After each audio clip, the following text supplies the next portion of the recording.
You're looking live at Paul H. Muse Field at David Carpenter Stadium in the border town as Class 2A number 3 Junction City is set to play their 22nd playoff game in the second round of the Arkansas High School State Playoff history.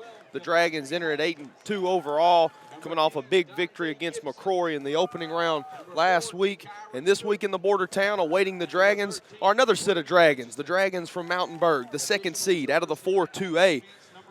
And another formidable opponent for Junction City tonight as we're under 7.5 minutes from kickoff. I'm Jacob Pumphrey with the Dragon Sports Network, and I've got your call this evening on top of the Emerson Brewer press box here in the border town. Paul H. Muse Field, and excited to see Junction City Dragons take the field once again. Again, just about 7 minutes until kickoff. For those of you listening on the radio, we thank you for joining us once again for Junction City football.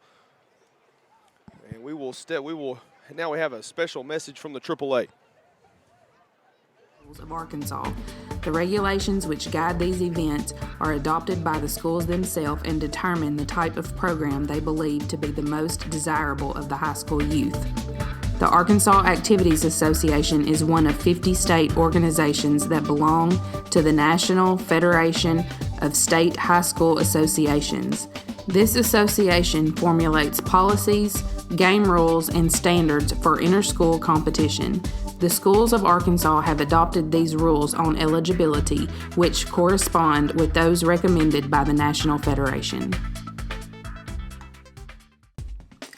The schools participating in this football playoff game are members of the Arkansas Activities Association as authorized by their school boards. The administrators of these schools have helped to write the rules and regulations that govern participation of students in competitive activities for the school that are members of the AAA. The Arkansas Activities Association, which is sponsoring this football playoff game, is a voluntary, nonprofit educational association of some 500 junior and senior public and private high schools of Arkansas. The regulations which guide these events are adopted by the schools themselves and determine the type of program they believe to be the most desirable of the high school youth. The Arkansas Activities Association is one of 50 state organizations that belong to the National Federation of State High School Associations. This association formulates policies, game rules, and standards for inter-school competition. The schools of Arkansas have adopted these rules on eligibility, which correspond with those recommended by the National Federation.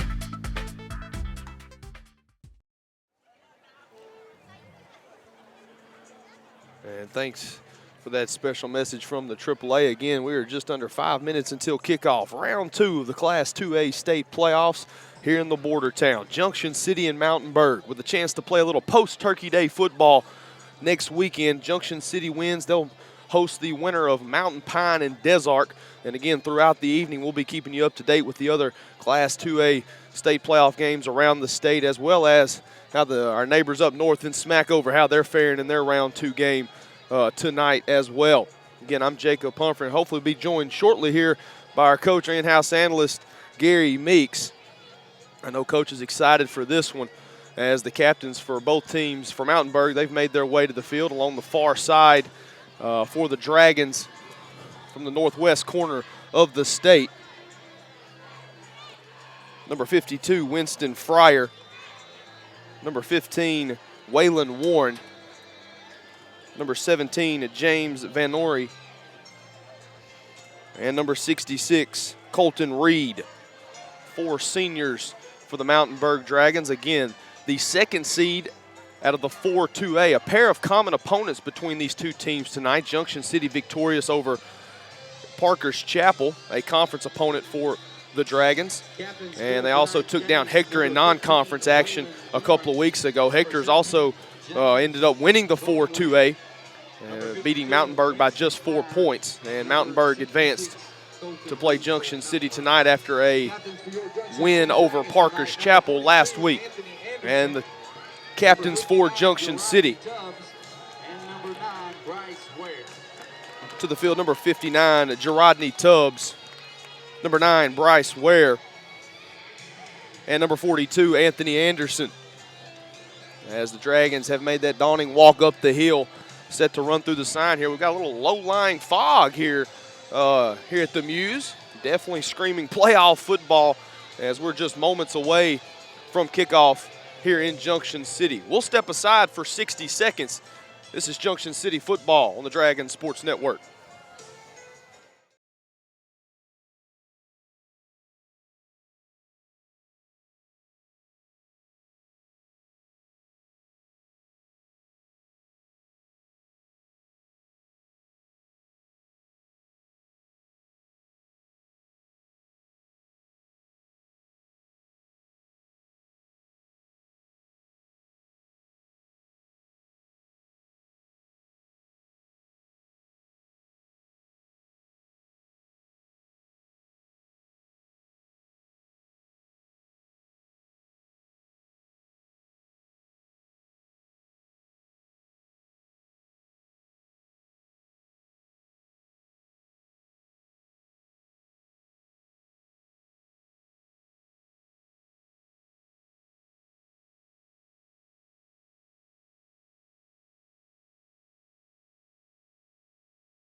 And we are back here at Paul H. Muse Field at David Carpenter Stadium.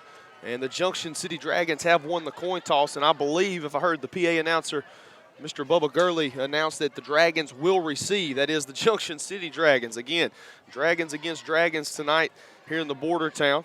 You don't hear that often. In fact, between these two schools, this is just the second meeting all time. Junction City took care of Mountainburg back in 2011, I do believe. Obviously, that was a playoff game as well.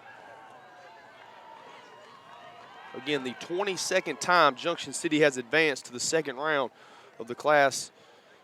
I guess it would be the 20th time they've advanced to the Class 2A state playoffs in the second round after having done so twice in Class 3A last year. Again, the second round of the Class 2A welcome back tour set to begin for Junction City as here come the Dragons.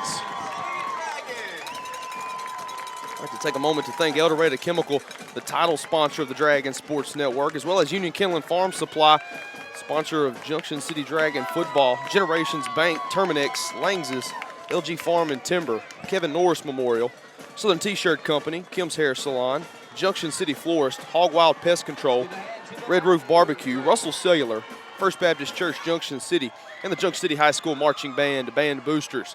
Again, all proud sponsors of the Dragon Sports Network, and we thank you for being on board this year so that we can bring Junction City football to wherever you may be, whether it's watching on Ustream or listening on 101.5 The Hog. We thank you for joining us, and we are moments away from kickoff here in round 2 of the Class 2A state playoffs. The winner here plays the winner of Des Arc and Mountain Pine next week in a little post-Turkey Day football.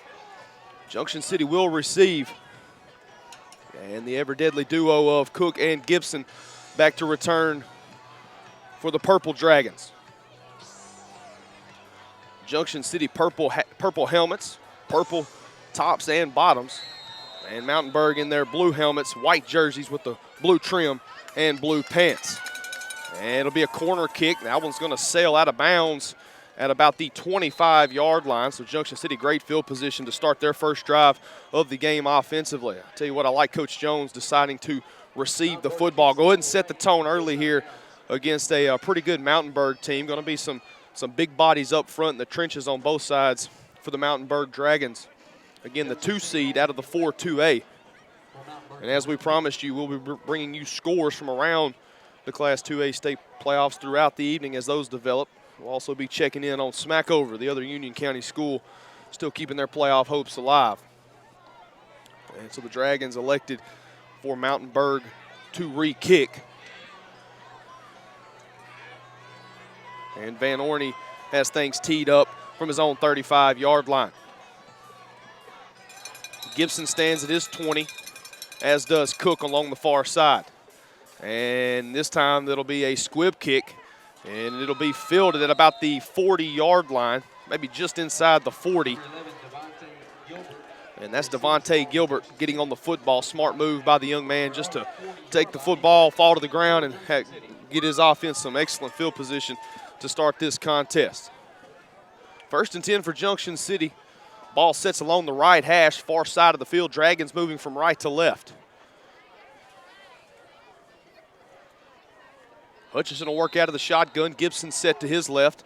Dragons will operate with a pair of receivers along the right side. Actually, that's Cook, and they'll give to him. He'll work right side. He gets one block, cuts across the grain, still on his feet. He's got the first down a lot more. He's across midfield, down across the 45. They're going to mark him down at the 38.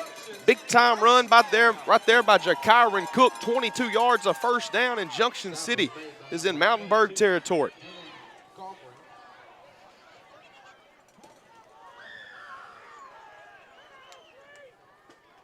Coffrin on the stop for Mountainburg. And we've got whistles here. I believe it's an official timeout. And now he's going to restart the clock's kind of stop some of the Junction's momentum there. And they're going to give to Cook this time. He's going to work the other side. Runs right into a man. He'll pick up a solid 4 yards. As Malachi West was the first Mountainburg Dragon in on the stop. As Cook picks up 4 on his second carry of the game, moves the football to the left hash, and brings up a 2nd down and 6 for Junction City. Play makes it 2nd and 6 for Junction City. Under 11 and a half to play. This time and he just slipped up. That's Dante Gibson, lost his footing as he makes it to the 30. That's going to be a gain of, we'll call it, I was going to call it 4. We'll actually call it 5. It'll bring up a 3rd down and 1 as we've hit the 11-minute mark here in the opening quarter. Hutchison looks to the sideline, gets the play. Gibson set to his left, and they will fake to him. Hutchison keeps, still on his feet, runs out of one tackle, lowers his shoulder. He's going to pick up the first down and a little bit more. Nice running right there by Hutchison to pick up the first down and keep the Dragon drive alive. And that's what you want to see out of Hutchison. You got a lot of options you can go with there with Gibson in the game, Cook in the game. Then you come in with Hutchison keeping the ball, and the defense has to respect the other two. Opens up stuff for Hutchison. I'd like to welcome the man, Mr. Wayne Pumphrey, to the broadcast. We're under 10:50 to play. They're going to pitch this time out to the right side. That's Cook. Still smooth running right there by Jakyron, still on his feet, running out of a couple of arm tackles. He's got another first down. And right now, Mountainburg with no answer for Junction City's rushing attack. I believe it was Cook, Gibson, Hutchison, and Cook. And the Dragons have it 1st down and 10 from the Mountainburg 11. And again, Jacob, the defense, if you watch them, they have to respect all those options the Dragons have. They give to Gibson. He plows forward over right guard, runs over a man at the 2nd level. He's inside the 5, marked down at the 2. And the way it's been going, the averages would tell you Junction City is going to score this next play, just how much rushing yards they've been churning up here on their opening drive. 10-15, 10-14, clock running. Hutchison snap. They give to Gibson, untouched, touchdown, Junction City. The Dragons, they waste no time moving it down the field. A 60-yard drive. And the first points of the game, courtesy of Dante Gibson.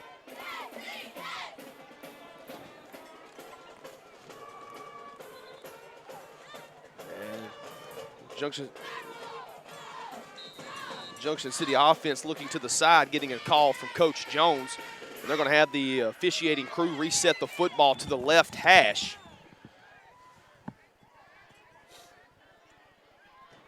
Hutchison in the shotgun.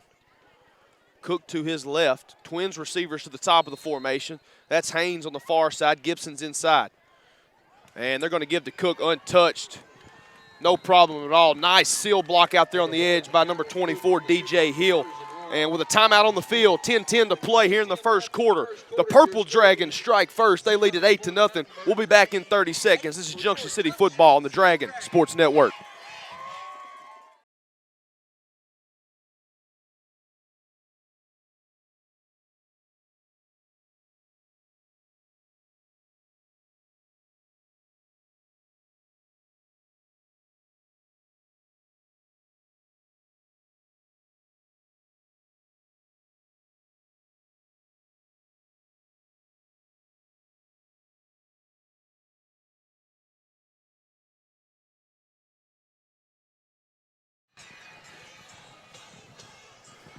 $10-10 to play, opening quarter.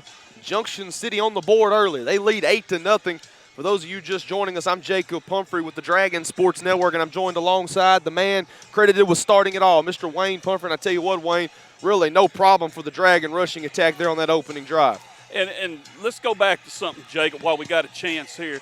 After the Haynesville game, Coach Jones made a decision. I'm going to take all my guns, all my weapons, put them on the field at the same time.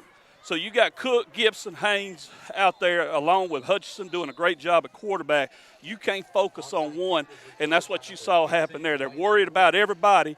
It opens up running lanes. It also opened up the passing lanes for the Dragons later on. That's it. You can't cover them all, and if you can, chances are they'll run somebody else out there that can burn you as well. That's right. As the Jack Smith onside kick is recovered by Mountainburg, and they'll have really good field position here as they start their first offensive drive of the evening. Ball at the 48-yard line, just shy of midfield, and they'll break the huddle. And they'll look to the sideline as they run another offensive lineman onto the field. Gregory, the quarterback, the sophomore.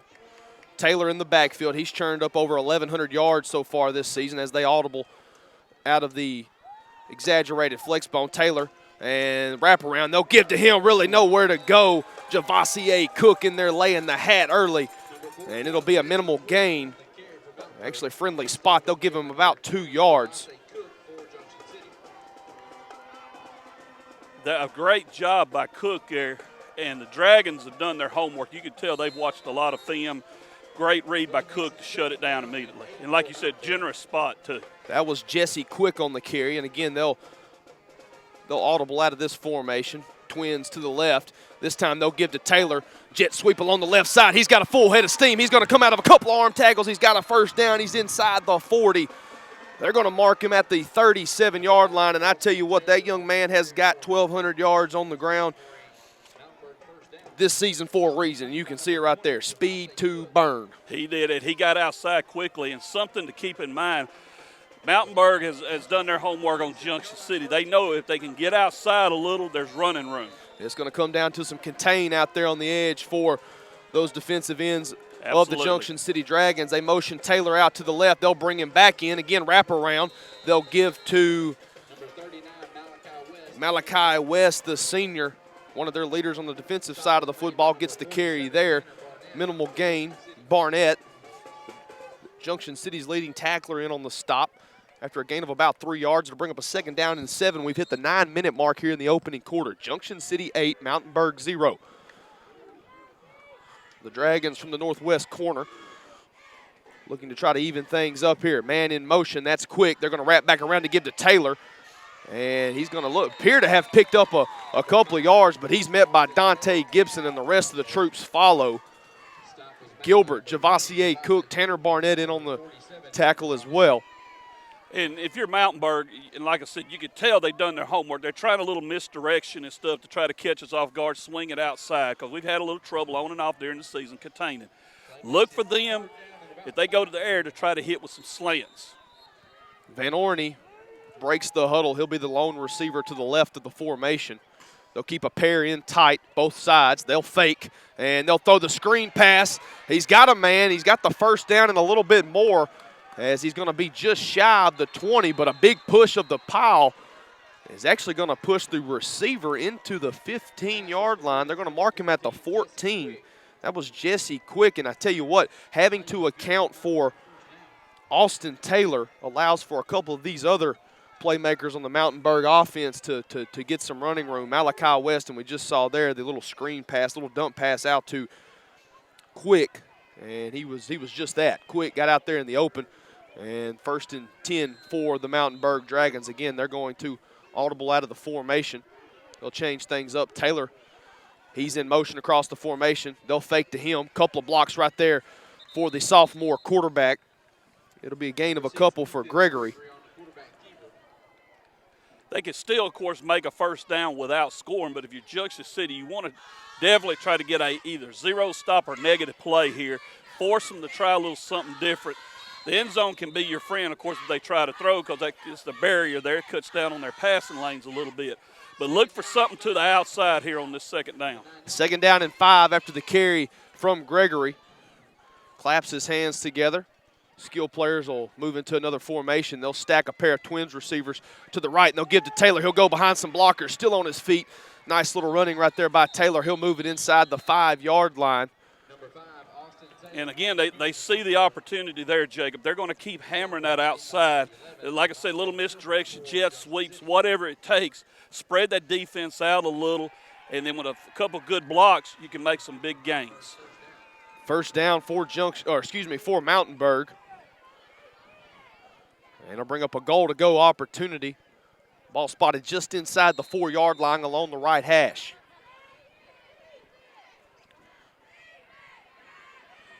Mountainburg breaks the huddle. Van Orney, the lone receiver to the left of the formation, far side of the field. And they'll give to Taylor. He's met in the backfield. Jarodney Tubbs, nowhere to go.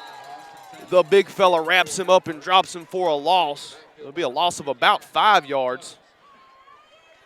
Actually, they're going to give him, that's a friendly. It may have been on the spin around. They've actually, Tubbs spinning him around. He may have actually given him a couple of more yards, but still a tackle for loss. And four yards on the loss. And it'll bring up a second down and goal from the Junction City 7. Again, the inverted I, they'll audible out of that. They may try something to the upper part of the screen here. They'll bring Taylor in motion. They'll fake to him.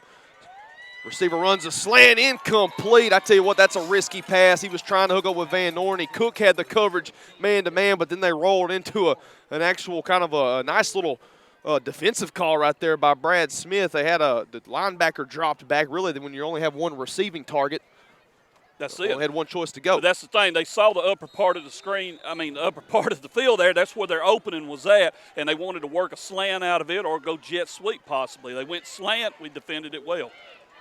Third down and goal from the 7. Taylor in motion. Spin around. They fake to Taylor. They'll give to Quick. Gibson, the first man there. They'll blow the whistles as he stood up. One thing we need to do, like we're trying to go for a strip, make the tackle, wrap the guy up, bring him down, and then worry about, trying to strip it, because with the way they're running the ball, the stuff they're doing, they get outside and you miss a tackle, it may be a touchdown or a big gainer, either one, Gregory brings the play in from the sideline. He'll lead the troops to the line of scrimmage. 4th and goal from the 7. Big play for both sides here early. Yes, they'll sir. move West in as a lead blocker. And they'll bring Taylor in motion. They give to West. Quick, nowhere to go. He's wrapped up and dropped. Junction City did not bite on the trickeration. And a big stand right there by the Dragon defense. 8-0's our score. 5:28 to play opening quarter. We'll be back in 30. Junction City football on the Dragon Sports Network.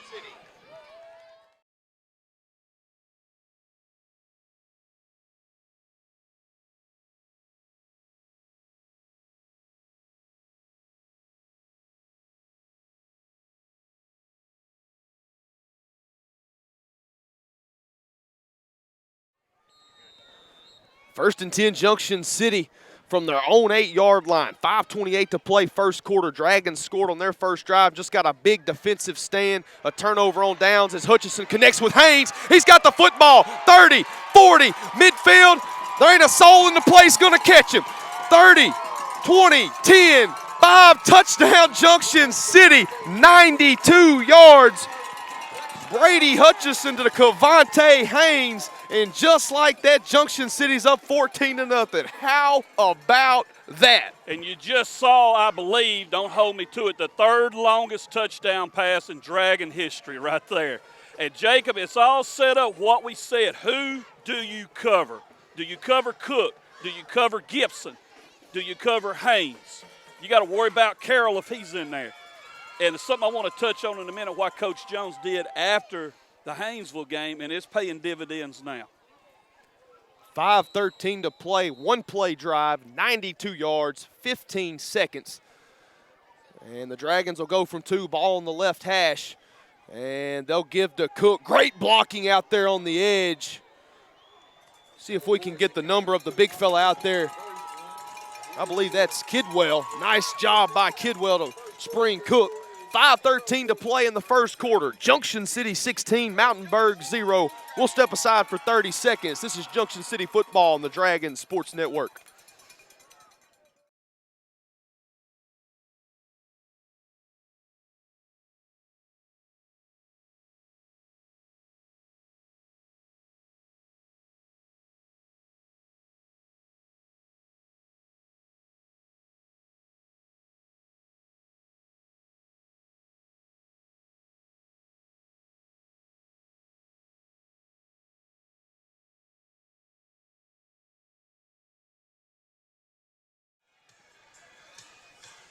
And we're back live in the border town, Paul H. Muse Field at David Carpenter Stadium. And I tell you what, it's a battle of the Dragons, but it's been all about the ones in purple so far here tonight. Junction City all over Mountainburg, 16-0. But Wayne, it's been the way that Junction City has jumped out to this 16-0 lead. 8 plays, they go 60 yards, they methodical down the field, touchdown. Mountainburg has a lot of success. They get it inside the Dragon 10-yard line, turnover on downs on a big stop. First play, Hutchison, Haynes, 92, House, 6, and that's where we're at. 16-0 as Smith belts that one down to about the 16-yard line. And the return man right up the gut. Nice little return. They'll spot it about the 35. That's Jack Norger on the return for Mountainburg. I tell you what, Wayne, this seven plus into this one. It's been a fun one. Well, one thing, Jacob, you touched on, we made the big stop on 4th down. The Dragons shut them down, got the ball, score on the first play, 92 yards. What you want to do now, your Junction City, this defense, shut them down and offense keep producing. Show people that you got to be worried about the Dragons the rest of this playoffs. And they give to Taylor first play. He picks up a full head of steam, and he'll pick up a hard-earned 5 yards before being lifted in the air and dropped. Bring up a second down, and actually they're going to give him, I believe, just give him 4 on the carry. And let's keep this in mind, too. You still have about 40 minutes of football to play. Long way from being over. So you want to keep that focus and keep going. And I said be worried about Dragons the rest of the playoffs. Somebody's going to be worried about some Dragons. We want them to be Junction City, of course. Winner of this one gets the winner of Mountain Pine and Desark. A little post-Turkey Day football. Wraparound, they give to Malachi West. Nowhere to go. The Dragon defensive front. I tell you what, they've all showed up, but you could definitely not say the Dragon defensive front for Junction City hasn't shown up tonight. They've been in all over the place. Kidwell, Tubbs, Barnett in on the stop. Ware's been in there. If that defensive line continues that, they continue to make their presence known right there, you're going to force them outside, and you can allow more people out there to help shut down the containment to the outside if that defensive line keeps doing what they're doing. And so far, they're doing an outstanding job.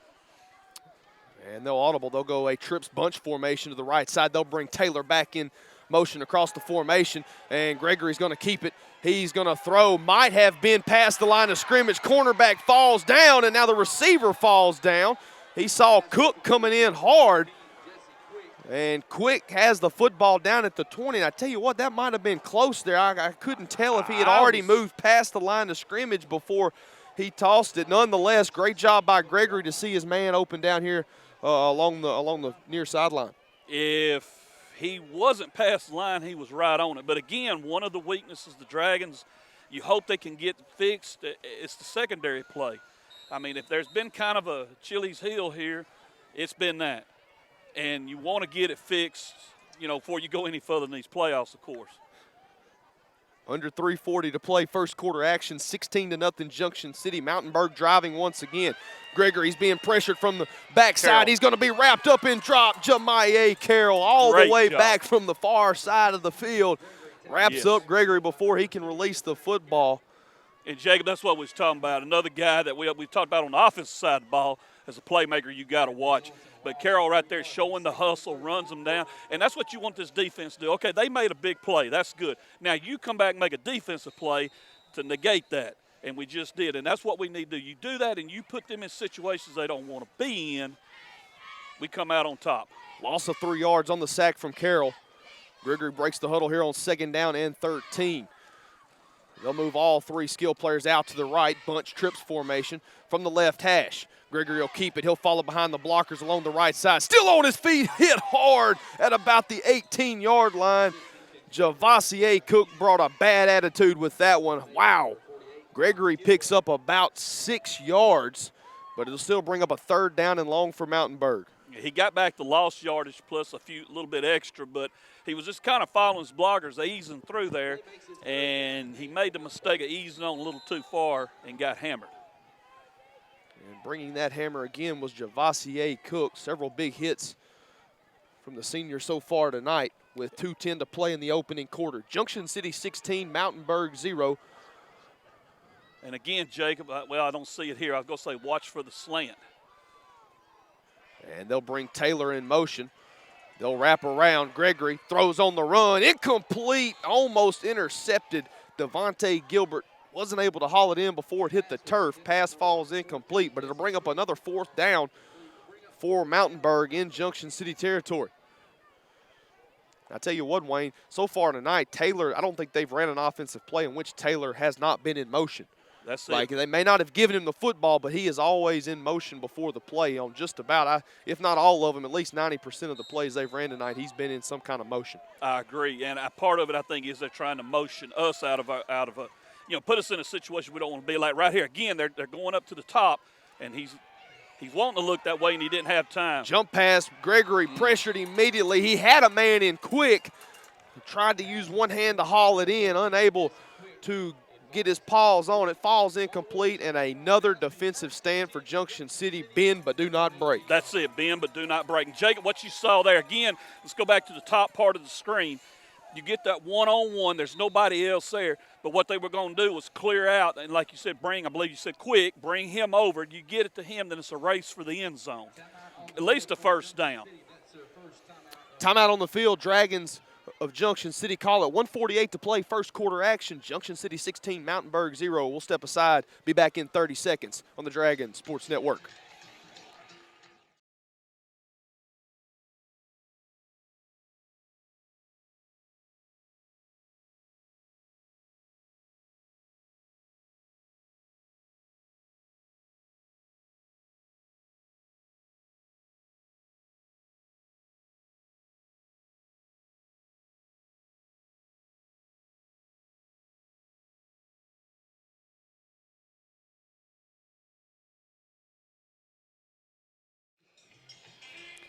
.148 remaining in the 1st quarter. Junction City 16, Mountainburg 0. The Dragons again inside the red, I guess we could call theirs the blue zone. The Mountainburg Dragons made it down, and once again the Junction City Dragons shut them down and got the ball back. And now back to the man who rode Molly over here tonight to make sure he could do this game for y'all, Mr. Jacob Humphrey. I think you might have just put the entire agricultural department at SAU on red alert by that with that comment. Promise you, Molly B's still in the stable. Right now, the Junction City Dragons are ready to open up the stable here. Hopefully, got a little trick play going again. And they do.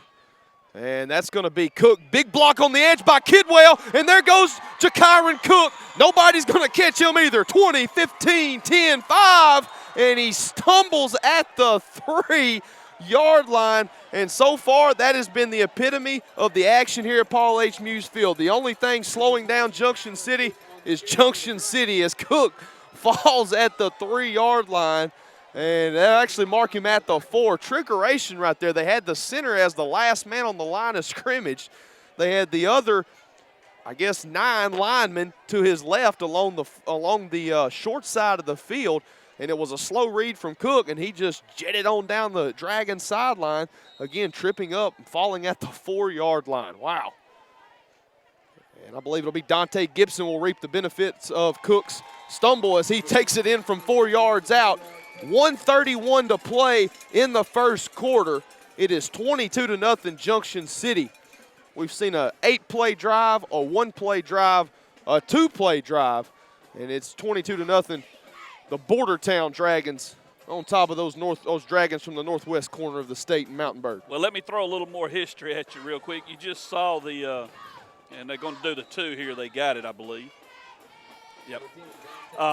78 yards before he got tackled himself, I guess you'd say. That is the 2nd longest non-scoring play in Dragon history. So we're seeing a little bit of history here being made in the 1st quarter alone. Timeout on the field, 1:24 to play, 1st quarter action. Junction City 24, Mountainburg 0. This is Junction City football on the Dragon Sports Network and 101.5 The Hog. We'll be back in 30.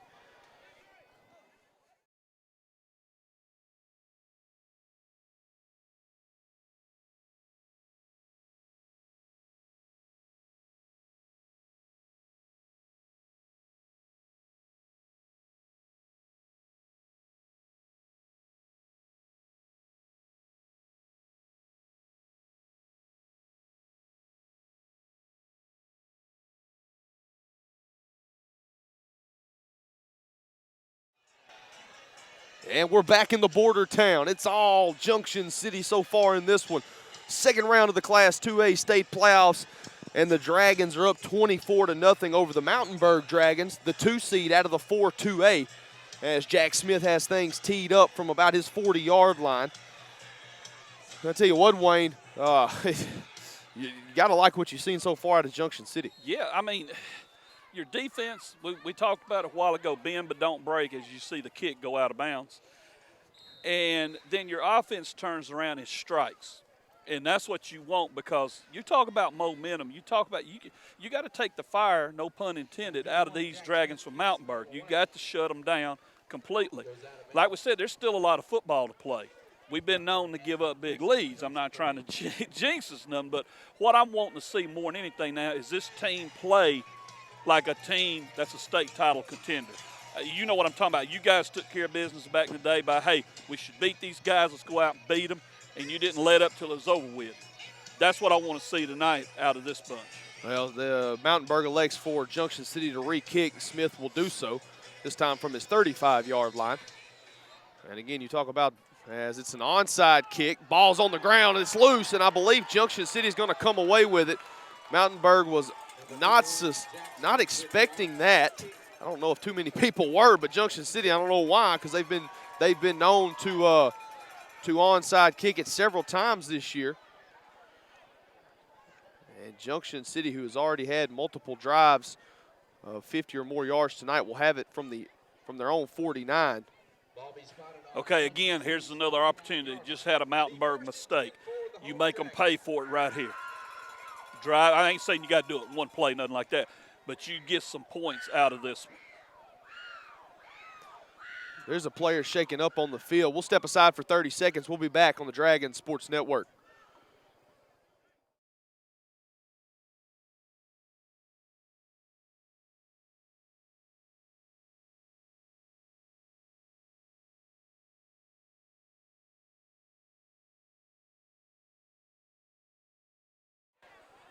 First and 10 for Junction City from their 49-yard line. Snap to Hutchinson. They give to Gibson. Shot out of a cannon, still on his feet. Inside the 30, loses the football. It's still on the ground and picked up by Quick at the 23-yard line, and that's not what you needed if you're Junction City. Well, you get a 28-yard gain. That's a guaranteed first down. And you got to take care of the ball. It was knocked out from behind Gibson. And now the Dragon defense back out onto the field with 1:14 to play here in the opening quarter. And that's the opportunity there to put some more points on the board and start looking like, hey, we just take complete control of this game. So Mountainburg will go to work from their own 24-yard line. 74 seconds to play here in the first quarter. Taylor in motion. They give to him. He'll work the left side. He gets a couple of blocks, still on his feet. And he'll be met by Tanner Barnett as the ball comes out. Whistles were blown well before that. And, Jacob, you mentioned it a while ago. I believe every offensive play they've run, Taylor's been in motion. So you got a man that's going to be shadowing him. That's going to be your shadow on him. And just follow him no matter what. You still keep your containment guys where you need them, but you find somebody else to say, hey, you stay with Taylor. He is the key on every play, it seems like, so far. Gain of 6 yards for Taylor on the jet sweep. And they'll motion him out of the backfield. Now bring him across the formation, and whistles right after the snap. You mentioned Mountain Pine and Desark. That game has been moved to Fountain Lake High School, so they're playing there tonight.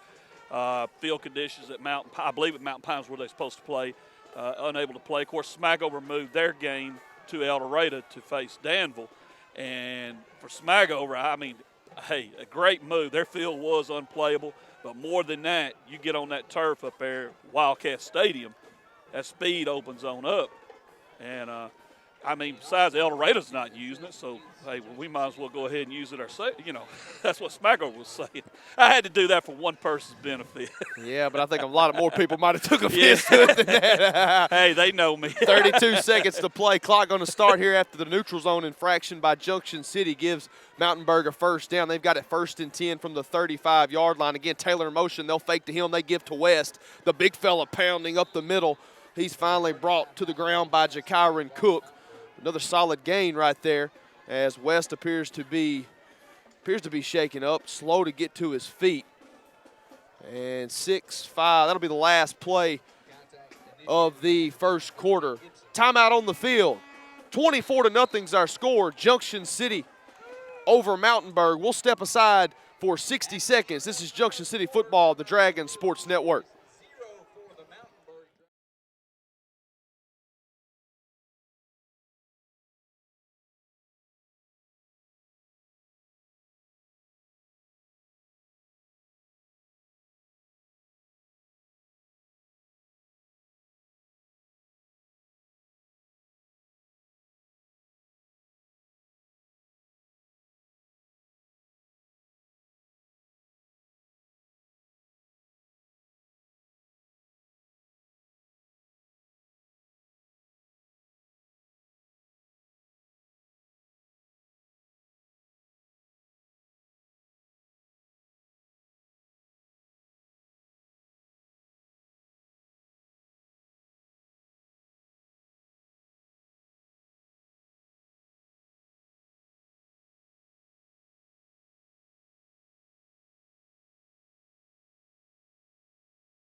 We are ready to start the second quarter here at Paul H. Muse Field at David Carpenter Stadium. Junction City in command at the moment, 24-0. Dragons doing it with a bend but don't break defense and a hot striking offense. And so far, Jacob, if you're Stephen Jones, you got to smile a little bit and say, hey, it's going good tonight so far. Yeah, the only thing, I mean, if you want to look at negatives, the only thing would have been the fumble on the 28-yard gain by Gibson. I mean, the senior, he knows better. Probably nobody's more beat up about it than him to lose the football there. But really, that's been the only thing that slowed Junction City so far as Mountainburg faces a 2nd down and 7 here as we start the second quarter of action. They'll change the formation. Gregory motions Taylor. They'll fake to him. They'll give too quick. He'll work over right tackle. Barnett meets him in the hole. And several other Dragons get in there on the stop as well. And I believe he's going to actually lose a yard on the play. I believe so. Well, hold everything. They're going to give him, again, a generous spot. And I'm like you. I thought he actually lost a yard, and they're going to say he picked up a yard. He didn't even make it that far, I don't believe. But nonetheless, a 3rd and 5. And if you're Junction City, you want to shut them down here, get the ball back, and put some more points up. 41-yard line. Be 3rd down and 4 for Mountainburg. 3rd down and 4 for Mountainburg. They quickly change the formation. They'll move West just in front to the left. They'll bring Taylor in motion, and actually they're going to direct snap to West as the big fella plows forward. He's going to be close to a 1st down. It's going to be interesting to see where they spot this one. If he doesn't have it, it's extremely close. It's going to be interesting to see which line judge they go with. It's going to be about a pinch of snuff short of it. Going to be 4th down. Me and ex-Wildcat both agree on that. It's going to be short. No doubt they're going for it. I mean, you're down 24. You see what the Dragons are doing, and that's another thing. You see how good the offense is rolling. This is also going to dictate the decision. We might as well roll the dice and go for it. Under 10.5 to play, first half action. 24-0 is our score. Junction City on top of Mountainburg. 4th and less than a yard. Gregory in the shotgun. They bring Taylor in motion. They'll fake to him. They'll give back around. Nowhere to go. They gave it to Quick. And a great read by Javassier Cook, and he's fired up about it, and he has every right to be. Another stop by Junction City, the third turnover on downs by Mountainburg here in the first half, and it's great field position for Hutchinson and company. And like I heard Spielberg say, we stop them here, big play. It is, because now you're sitting on their side of the field with the opportunity to really hammer them hard here and start taking that fight out of them. If you're gonna, like I said, you want to be a state title contender, these are the things you do to let people see we're for real. Because let's face it, there's still people questioning how good we truly are. Well, this is how you answer it, by taking complete control of this game from here on out. Pistol formation for Junction City. Hard count from Hutchinson. They look to the sideline. Jones gives them the signal. They got the one-on-one at the bottom. And Hutchinson will look. He'll go directly over the middle of the field. High point, DJ Hill. He's still on his feet. Inside the 15, down to the 10. Hutchinson hooking up with his big tight end. Nice play. Now, let me tell you what that play can pay in dividends right here. You handle this, you win this game, you go to the next round, let's just say. A play like that right there, when somebody is sitting down, when coach is sitting down and looking and go, okay, we got to watch, wait a minute, 24 here, just look at this. So you run that play back 3 or 4 times on the old clicker, if they still use clickers, and you go, okay, now we got to watch this guy. He's going to be a potential problem. And they'll give to Gibson on first down and 10 from the 11. And Gibson gets it down just shy of the 5-yard line. They'll mark him at the 6 here with under 9:50 to play in the first half. 24-0 is our score. Junction City all over Mountainburg, and they're looking for a little more here. Kidwell checks into the game. And they give to Gibson. He'll work the left side. Flag is thrown. I believe that's from the umpire. Yep. So really just a handful of calls that could be. My guess will be holding. Yeah, I believe Probably so. a backside lineman trying to get to the next level. And they'll penalize Junction City on the hold. And so that'll move the Dragon offense back. Really, I believe that's just the first offensive penalty for Junction tonight. They've only had 2. They had the encroachment back in the first quarter. And knowing you and Coach Meeks like I do, both of y'all will immediately say that if that had been us down there, we'd have told the guy we didn't hold anybody. That's it. That's it. What hold? We don't know what game he's watching, but nobody's holding down there. The reason I said that, I was watching some of our linemen, they were like, it wasn't me. Hutchinson in the pistol, 2nd down and 15. Oh, nice. And they give to Haynes. Nice job. He'll barrel over a man, and he's in the end zone for a touchdown. That's what I love it. Great call by Coach Jones. Excellent job by Hutch running that play. I mean, he ran it smooth, and then you got Haynes with a blocker on one guy and Haynes one-on-one with the other. It can't be nothing but good news for Junction City. Good news it was. 6 more points for those Border Town Dragons, and it's 30-0 here with 9:25 to play in the first half. And I believe that might have been the same play they ran on the 92-yard strike. They just ran it to the shallow side of the field, the short side of the field, rather than the far side like they did in their previous scoring drive. They give to Gibson after they change over, and 2-point try is successful. Timeout on the field, 9:25 to play, second quarter. Junction City 32, Mountainburg 0. Second round of the Class 2A state playoffs. We'll be back with Junction City football on the Dragon Sports Network. Back in 30.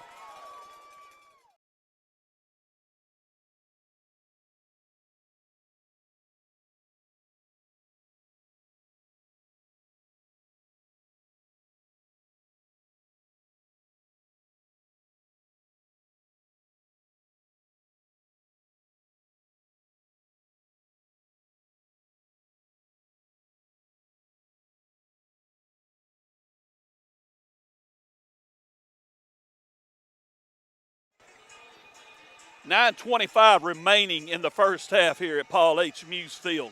Junction City 32, Mountainburg 0. And the Dragons, like Jacob said, is same play basically. Only difference there was they had a blocker down because on the short side of the field.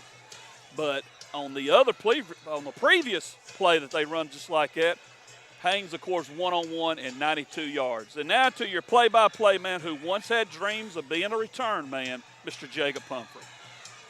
9:25 to play, first half action here in the Border Town. I was a return man. Well, those dreams were realized. 32-0 is our score. Smith boots another one down into the corner about the 20. It's bobbled at about the 18, finally picked up and slipped down. And so Mountainburg will start just north of their 15-yard line at about the just shy of the 17. That's where the Mountainburg Dragon offense will have it first down and 10, trailing 32-0 here in the second quarter.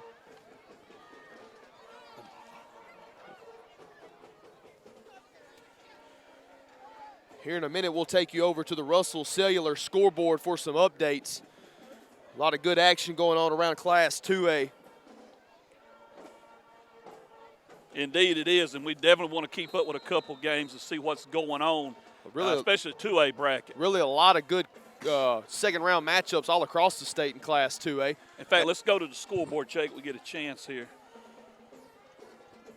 Gregory's got it. He'll fake the give to Taylor and wrapped up and dropped for a loss. And I tell you what, Wayne, when you look out there, they're bringing Taylor in motion, but he stayed in as a blocker. They're running one receiver plays out there. He's only got one target to throw to, and there's really nobody else to go to. And you're right. Real quick, let's go to the Russell Cellular scoreboard. Some games of interest. Hampton 27, Mineral Springs 6. Am I right, Coach? 6. Of course, Junction City went in here.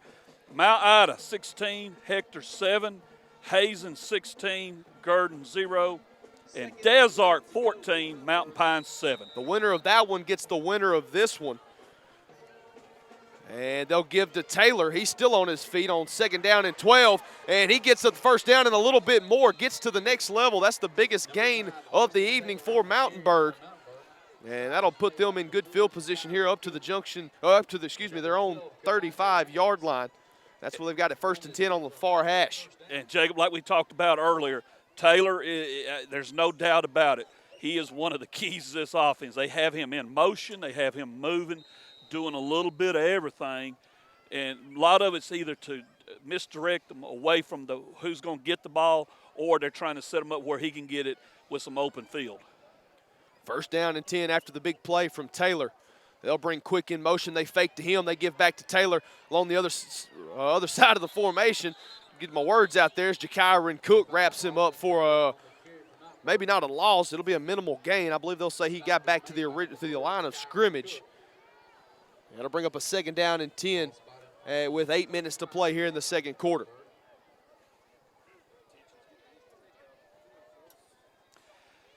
And that's something that Jacob, we talked about earlier, had a couple of players getting a little, chirpy, you might say. It's starting, the officials going to need to step in here in a little bit, kind of settle everybody down. You don't want to see nothing get out of hand. I mean, it's obvious you watching, you going, okay, yeah, somebody needs to step in here. Trips formation, they'll motion Taylor out of it. Gregory, he'll throw on the run, pass complete over the middle. Big hit by Haynes, but I believe they got the first down to reset the chains. That was Sean Irvin. Interesting offensive concept here. They bring Taylor in motion, but they leave him in the backfield to block rather than running him out on a pass route, so it really limits Gregory and the targets that he has to throw to, but it benefited Mountainburg there as Irvin picks up the first down on the 12-yard pitch and catch, and that resets the chains for Mountainburg. That's right. No, that one good thing there about the quarterback, I start to say Taylor. Gregory. Give Gregory credit. He moved up in that pocket because they were closing in on him fast. He made a good play there to try to get something going. Your Just City defense, you don't want to give them no hope here. You want to shut it down and get another score on the board. And if you do, you can just about wrap this thing up and get ready for Thanksgiving. Taylor, the ball carrier. And he'll pick up a solid 9 there on first and 10. He moves it across midfield down into Junction City territory at the 45-yard line. 2 more scores to pass along for you here in Class 2A. Conway Christian 17, Fordyce 13. I tell you what, if it's not for Gurdon and Hazen, a matchup of 2 top 5 teams, that may actually be your game of the week in Class 2A. Yes. And the other score, Foreman 21, Magazine 6. Obviously Foreman the top-ranked team in Class 2A. Many believe that the Gators might move on to win their second consecutive state championship, but I can guarantee you there's a bunch down south that hopefully has a say in that. Yeah, I agree with that wholeheartedly. They give to West, and the big fella moving forward. He's down inside the 40 to the 35-yard line. Really nothing fancy there. Well, I got Coach Meeks over here beside me, and he's made it up here. And me and him, he's already looking at me doing like this, the misdirect. They're trying to throw us off here, and this is by far their best drive of the night. You want to shut it down here before it gets any further. And if you do that, I believe you're going to take a lot of fire out. Because right now they're looking, going, we still have a chance to make some noise here. And watch how they're playing. They're not going away. Clock ticks near the 6-minute mark here in the second quarter. They give to Quick, and he's hit just past the line of scrimmage. Minimal gain. Javassier Cook in on the stop, as was Livingston.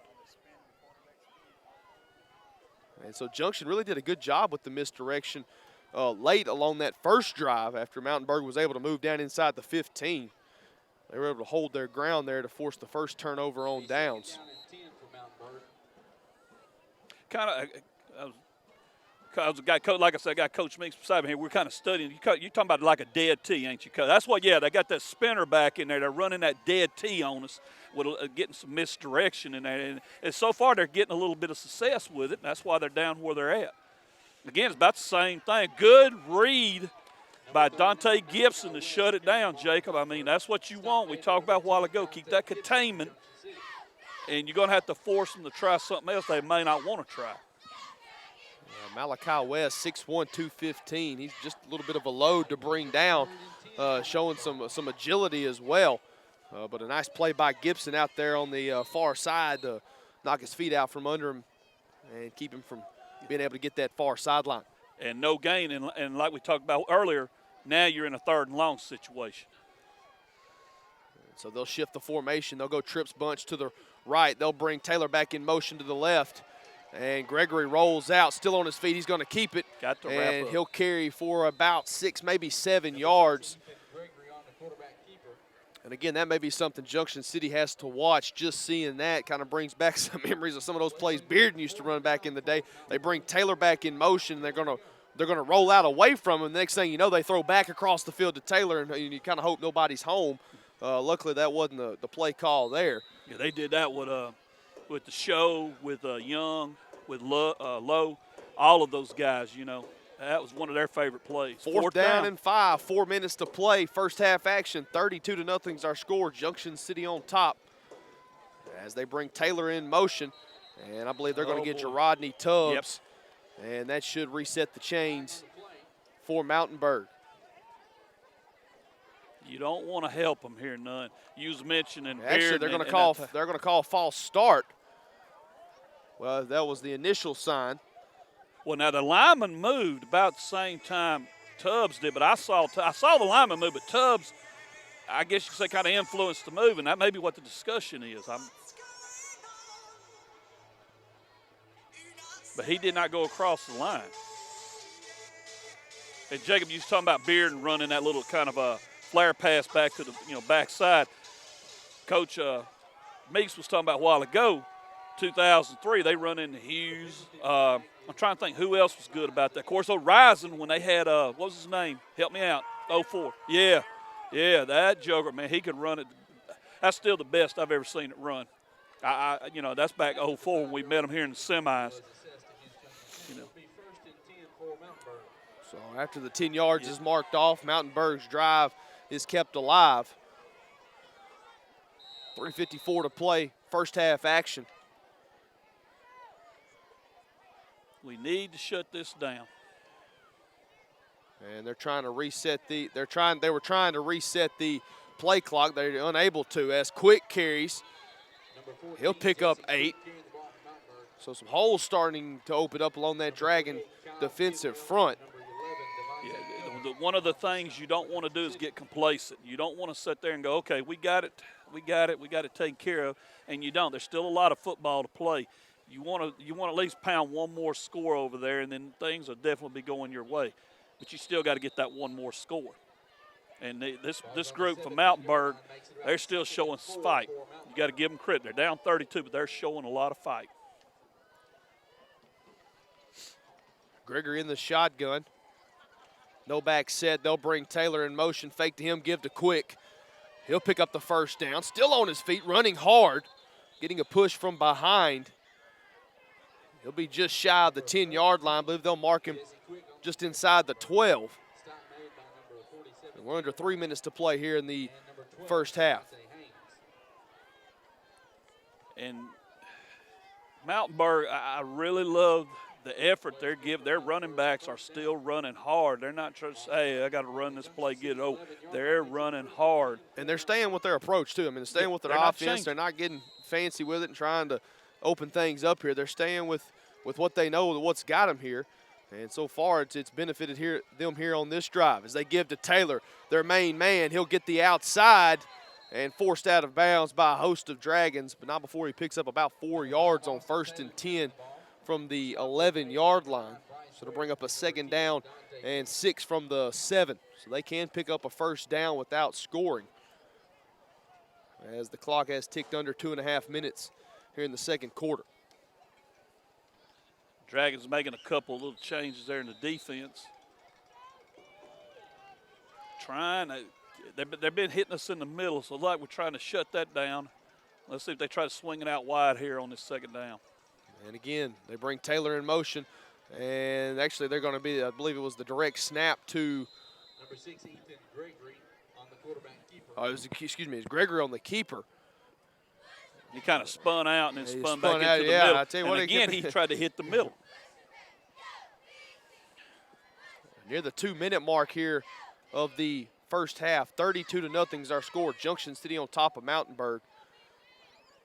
And you got them in 3rd down. There's no doubt. I mean, it's needless to say, we're going to go ahead and say it. Definitely 4-down territory. 3rd and 5 for Mountainburg. So if anything, if you're the Dragons, you want a no-gainer or a nice loss here.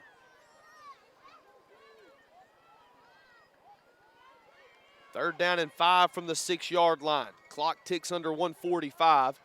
Empty set. Taylor in motion. Gregory will throw. He's got a man out there. Touchdown, Mountainburg. The ball comes out, and a flag comes from the back judge. I don't know if they're going to call a late hit on Haynes. I believe that's what they're going to do. Pass was complete to Sean Irvin. He had the big catch on 3rd down. Well, they ran the little, it's kind of a flare out, and he had Cook beat. The receiver had him beat. Haynes was trying to get in there to him, but it was too late. And give him credit. I mean, the nice pass, 2 guys there. The receiver made the right little move, got open, got the 6, and no doubt they'll go for 2. And now, now they got a little life in them. And they do get the ball at the half as well. That's right. 32-6 is our score.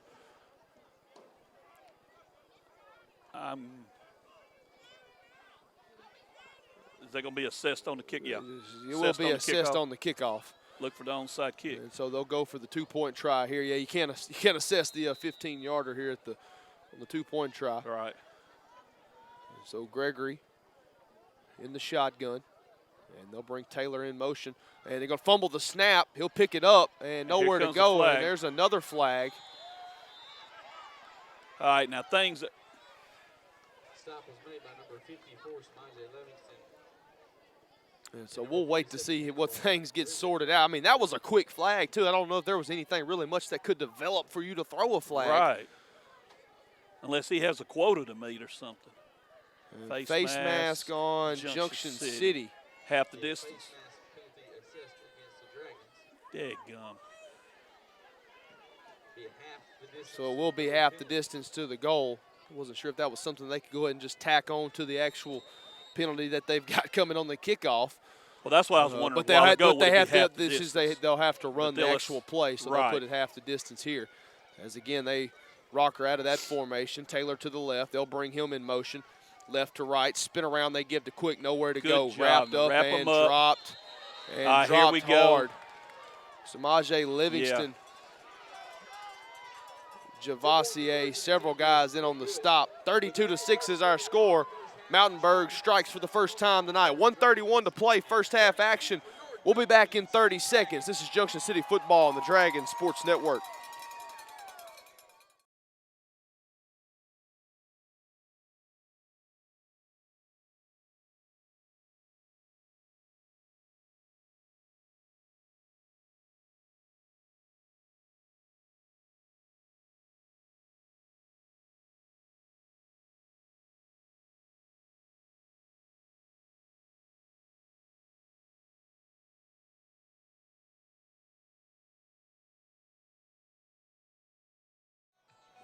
Back live here in Junction City. The Dragons 32, Mountainburg 6. 1:33 to play, first half action. As Mountainburg scores for the first time tonight, and now they're going to kick off favorable field position. They'll kick off from Junction City's 45. And so the Dragons will work with a 10-man front, and the deep man is Jakyron Cook, milling around at about his 6-yard line. So with Cook's speed, it'll be interesting to see if they kick to him, if they try to kick away from him, because if Junction can get some blocks up front, this may set Junction City up pretty good here on the kick return. I agree, and no doubt, I don't see them kicking, kind of squibbing it deep or nothing like that. I figure they're going to try to get the ball. I mean, think about it. If they could get an successful onside kick here and the ball to start the second half, talk about Big Mo switching sides of the field. Talk about being back in business as well. Yep. As they corner kick, and that one will go out of bounds. I did not understand that. That must be a Northwest Arkansas thing. And so they'll get, and so they'll take the penalty. They won't get them to kick, re-kick again. And so with 1:33 to play, second quarter action, 32-6 is our score. Junction City will have just over 90 seconds for an opportunity to punch another one in here before the intermission. Have looked extremely good on offense so far tonight. Well, I wasn't a geography major. I just want to say this real quick, but what's the difference between if you try an onside kick and don't get it and where we're starting at? That's got me. Hutchison in the pistol, takes the snap, wrap around. They're going to throw to Haynes. Got him. And he's got a big block out there by Blake Wilson. Haynes across midfield, then across the 40, 30. One man to get him, and he will, but not before he gets inside the purple zone. Big block out there by big Blake Wilson. And Junction City in striking distance in just 9 seconds. I got Coach Meeks over here. He's trying to block me and anything else he can find. He done got fired up. Great job by Blake. I mean, he laid it out. And another great job by Haynes making it happen. Yeah, really good job by Haynes. I mean, let's be honest. Haynes will beat Wilson in a foot race any day of the week. But he let the big fella get in front of his guy, yes, sir, cut behind him, and did the rest with his feet. Timeout on the field, 1:24 to play. 32-6 is our score. We'll step aside for 60 seconds. Junction City football on the Dragon Sports Network.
And we're back in the border town, Junction City in business here after the big pass play from Hutchison to Haynes.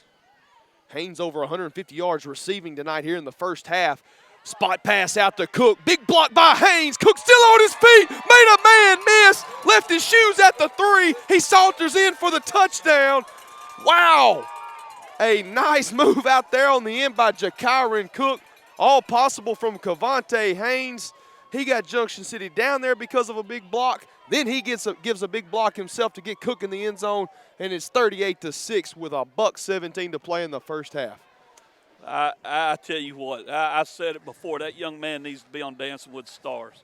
That was one heck of a move there near the goal line. And they'll give to Gibson, and he'll finish off what was a 16-second drive that took just 3 plays. And Jacob, that's what I would like to see. Your offense comes back and answers it immediately, and that's how you take the fire out of them.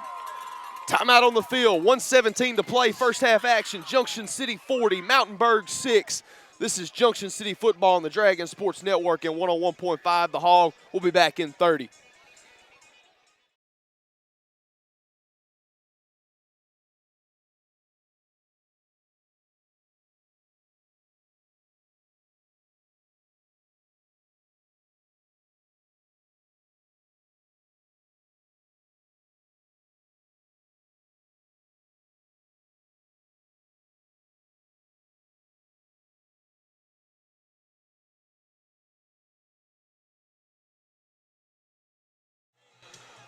.117 to play, first half action.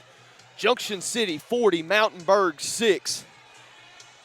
It's the Purple Dragons from the border town all over those red, white, and blue Dragons from Northwest Arkansas. And I tell you what, Wayne, offensively for Junction City, I know early in the season, and you look at the lumps, and it is almost as if Junction City was just trying to figure some things out offensively. But I would say tonight they have figured them out, and they are looking really, really good. Well, as we wait on this play here. Oh, hello. I tell you what, credit number 4, he stuck his nose in there. That's yes, sir. Jack Norger, and that brave indeed was that. I'll give it that young man. Yeah. That was a hello hit right there. Oh, man. He come to play football for sure because that was definitely a football play. Mountainburg's got it, first down and 10. Near hash, moving right to left. They'll have it at the 29-yard line here with 1:15 to play in the second quarter. 40-6 is our score. If we got a chance after this play, it's something you touched on earlier I didn't get to finish I want to go back to, and it's talking about after the Haynesville game, some of the changes we made. We'll get to that after this play if we get a chance. Trips bunch formation to the right. They'll bring Taylor back in left. They'll spin out of it. Gregory, he'll throw on the run. He's looking for a man. Not a bad throw right there from Gregory. He's got a pretty good arm, just overthrew his intended target. Nice coverage out there by Devontae Gilbert. I'm not sure if they gave him a double move, but he stuck with his receiver. I believe that was Quick was the intended receiver. And Gregory, give him credit, Jay, got some good pocket presence. He knows what's going on in there. He made the move up toward the front again. But one of the things we talked about after the Strong game, or before the Strong game, we was talking with Coach Jones, and one of the things he wanted to do offensively, put all his playmakers on the field and kind of retool the offense a little bit. That's what you're seeing tonight. It's paying off now. Things are starting to click on that offense that you love to see. They give the Taylor jet sweep, nowhere to go, bottled up along the far side. Several Dragons in on the stop, and Coach Jones will call a timeout. I tell you what, he's not done yet, and we'll take a timeout with him. We'll be back in 30 seconds. This is Junction City football on the Dragon Sports Network.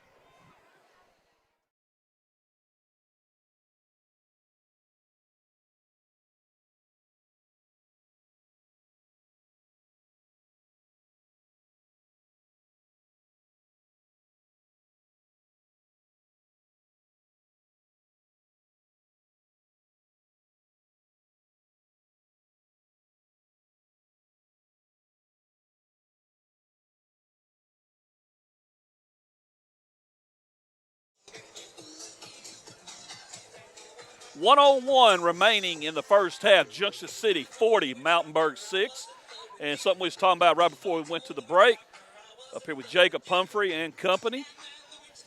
Coach Jones, after that Haynesville game, I'm putting all my playmakers out there.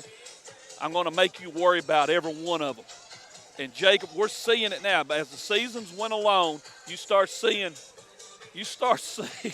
I just saw something I can't describe, never mind. You start seeing things happen with that offense that is paying big dividends here. Big plays coming from Haynes, big plays from Cook, from Gibson. When you got that and your offense can roll, it makes life better for the team and especially for your defense knowing that the offense is clicking. And here on 3rd and 10, Gregory bouncing around back there in the pocket, still on his feet, going to tuck it and run. Tripped up from behind Jamiah Carroll, nicely done. Dragons will use their last timeout, and they'll get the football one more time before the intermission. We'll step aside for 30 seconds. This is Junction City football on the Dragon Sports Network.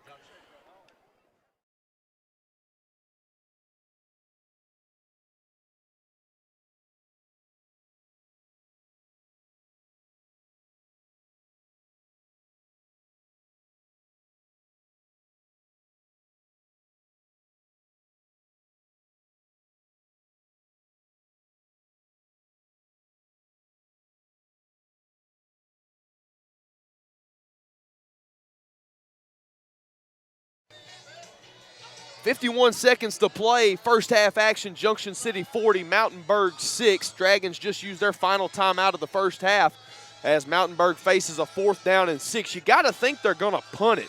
I mean, you got to punt it, at least get back Junction City up across midfield, because if you go for it and don't get it, the Dragons have even better field position here with an opportunity to add more points before the halftime break. Well, if you go for it here and don't get it, wake the bus driver up and crank it up. Get it warm. Yeah, start getting it warm. You're going to be rolling the dice big. I mean, but what – also you look at the score. Yeah, you look at it and say, well, what do you do? You know, because you do get it at the half. So I believe they're going to do what we suggested. After this play, we'll go to the EDC scoreboard real quick for a couple scores. And they are, Jacob, they are going Jakyron Cook back deep. And they do. And it'll be a line drive kick. Bounces around and won't be touched by Cook. Nice job right there. Good decision right there by the junior as the ball's down at the 36-yard line. That's where Junction City's got it. 44 seconds to play here in the first half. And real quick, EDC scoreboard. Got Desark up over Mountain Pine. Last score, we got 28-13. Salem is smoking Earl at the moment, 12-8. And Jacob, got anything on Smackover in Danville? I know people will be interested in that one. It was 14-14 there early second quarter. Buckaroos have scored 2 more times. They're up 28-14 over the Little Johns. As Junction City, we'll see what the Dragons have here with 44 seconds to play. 1st and 10 from their 36. They're moving left to right. Ball along the near hash. Single receiver to both sides of the formation as they move Kidwell in motion from right to left. Hutchinson, 3-step drop. He's going to look for one target, and he's got his man, Haynes, caught inside the 30, down to about the 29-yard line. Just like that, Junction City in striking distance once again. I tell you, man, we talked about it a while ago, folks. This is why we were talking about it. Who do you watch for? Take your pick. Who do you cover? Because you can't cover all of them. And they'll give to Gibson. Wants to change. Reset. Shot out of a cannon.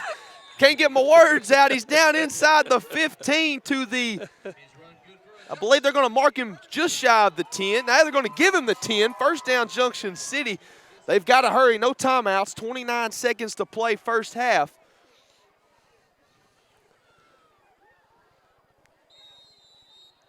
Gibson in the pistol.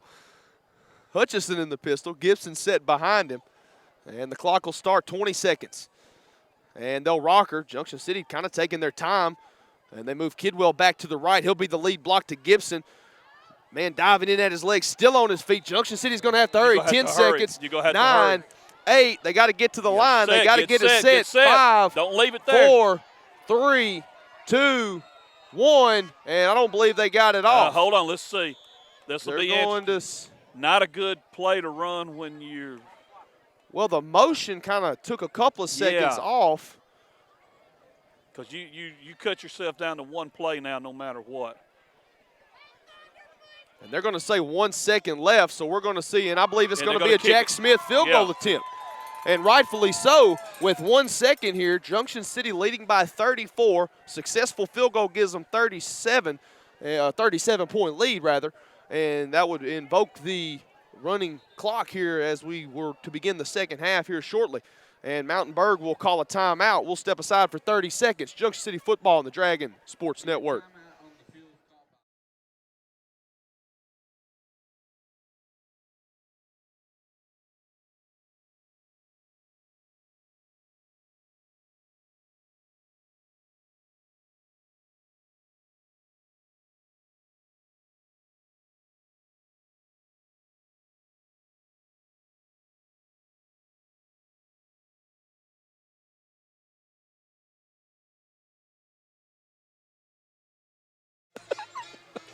Welcome back to the Border Town. 40-6 is our score.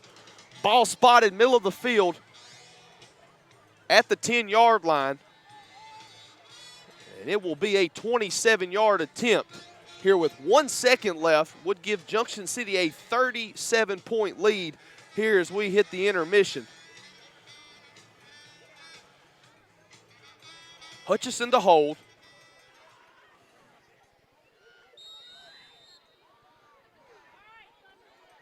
Nice snap. It's down on the block high, and Yes. it is true and through at the horn from 27 out. Jack Smith's kick is good.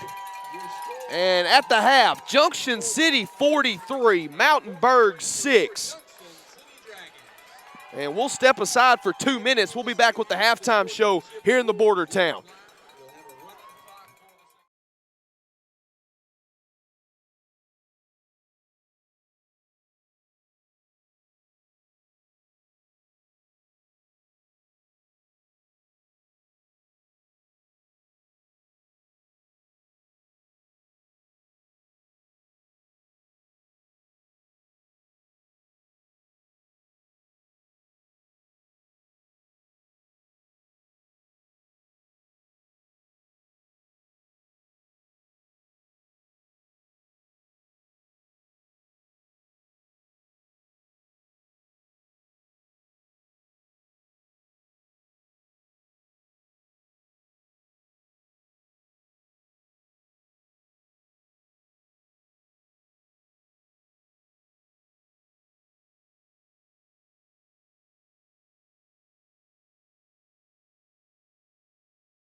Drum Major Hannah Martindale and band captain Alana Gary.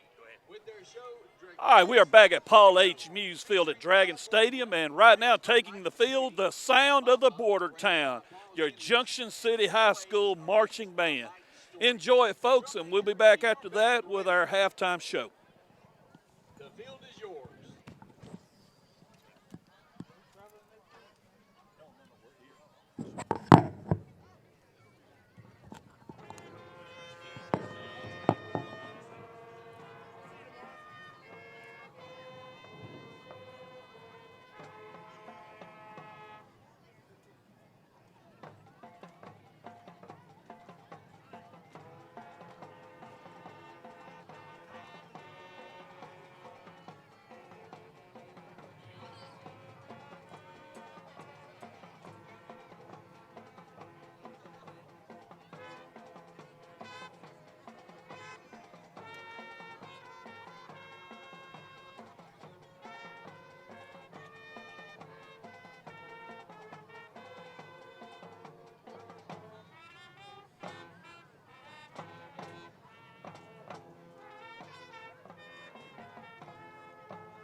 All right, we are back. That was the sound of the Border Town Junction City Dragon Marching Band entertaining the crowd here at halftime. And joining me up here at the Union Kennel and Farm Supply broadcast booth, Coach Gary Meeks. Yes, yes. Coach, so far so good, 43-6 our score. Talk about, first of all, what you saw in the first half that you liked. Finishing drives on the offense, you know. And that's what I've been hitting on. That's what I've been hitting on all week long about finishing drives. You know, we had a couple of drives last week. You know, we got in the purpose zone, couldn't finish them. Well, like I say, it's getting that part of the season where, you know, you need every bit of points you can get. And the offensive line has been doing a heck of a job for the running backs when they run the ball, get them holes, and a heck of a job when Brady want to drop back the pass. They give them a lot of protection right there to find his receivers. Okay, talk about some things you didn't like that you'd like to see done a little bit better. Because you and I both know we've eyeballed many a playoff game. If you're doing stuff that's hurting you or you're not fixing mistakes, you'll pay for it down the road. What's some things you'd like to see the Dragons do better from here on out? Defensively, you know, this offense right here is complicated. You know, as we talked about earlier, kind of remind you of that old Hughes offense with that sprinter back. You got to be real sound and real fundamental on this defense right here. You got to tackle better. You know, like I said, you're getting that part of the season where the small things count. And defensively, just make the quick reads and make the plays. And one other thing, let me throw out there, making the plays but also wrapping up, making some solid tackles. That was kind of one of the things I didn't really like, you know, saw in the first half. But, I mean, it sounds like you're kind of nitpicking, but you're not. There's things from a program like Junction City, here's what we need to see happen. Here's the stuff that needs to get done. And for the most part, it is. One of the things we talked about, Coach, and I know you liked it, Coach Jones, after the Haynesville game, tinkering with his offense, said, hey, I'm putting all my playmakers on the field. You're going to have to deal with them. I'm going to do some motion at you. I know you like that call. Defensively, we went back to our old package. The old 5-2. And it's working. It's paying big dividends. Yes, sir. And that's you know, like I said, that game right there, Haynesville game, kind of really was an eye-opener for the Dragons, you know. And like I said, went back to the basic defense, you know, went back and Coach Jones made a couple of adjustments on the offense that helped out. You know, as you can tell, you know, that next game, you could tell the adjustments he made, you know, and he felt more comfortable with the adjustments he made and kept everything the same right there. Defensively-wise, you know, they went back to the old defense that you could tell the defense of how the kids was playing the ball, playing defensive, you know, making the old reads and started doing good. Well, that's one thing, too, that, Coach, we talked about starting with that strong game. Me and you talked about it that night. All right, we got to get things back on track. Here's what you need to see Junction City do. And they did it. You know, we got through with that game. We looked at each other, getting ready to climb off top of the press bar. We go, okay, that's a start. Yes. Then the next week, you see improvement. You see them beat a very good Hampton team who last time we checked on the Russell Sellier scoreboard, they were winning. Yeah, 41-6. Yeah, that's right. Then the next game, you start seeing some more things that you want to see. And then Fordyce, a big game there. We took care of business. You go to Arkadelphia, win that one like you should. And just keep in mind, that was a very good Hector team. We played 7. I think they were 6-2 or 7-2, something like that. Took care of business. The improvements continue. Now you hit the playoffs. And it's like we always said, it's time to get out to Samsonite. You win, you move on, you lose, you go home. You got to do the stuff you're supposed to do to win. Yeah, and that all starts with the small things. That's right, and that's exactly. Wrapping up, tackling, blocking, you know, quarterback making good reads on the pass routes, you know. And, you know, we up 43-6, and you still, as things offensively you can work on, you need to work on, you can do that right now. That's you know, right. Defensively, you want to see some guys in some different spots. You never know when you might have to put a guy in a different spot. You know, this is the type of game right here you can use that for and, you know, get some good looks out of your guys. That's right, and that's part of what I would imagine that's what we're going to see here in the second half. Of course, a non-running clock, a non-stop running clock. I'll take care of all that. Pretty quick. But you want to hurry in there and get some stuff done that you want to see done. You know, I'm sure Coach Jones has got a list there. Hey, some stuff I want to get done here. Yeah, because I'm pretty sure next week, no downfall to Mountainburg, but that bunch, whoever they play next week, going to be a little bit more stiffer than, what they facing tonight, That's right. Because you're looking at a desert team that got a little history with the Dragons, and you're looking at Mount Pine. Is it Mount Pine? Mount Pine. I want to say, did they come here once? They have played. I Yeah. think they've been here twice, I believe. Yes, sir. Don't And, hold me to it. I remember, 06, yeah, 06 definitely. So, the desert game, you know what they bring. They bring that dead T offense and try to hit you 2 or 3 yards at a pop, and try to grind you out on the clock. Well, as we get ready for the second half, we're going to step away for a little bit and let you hear a very important announcement from the Arkansas Activities Association.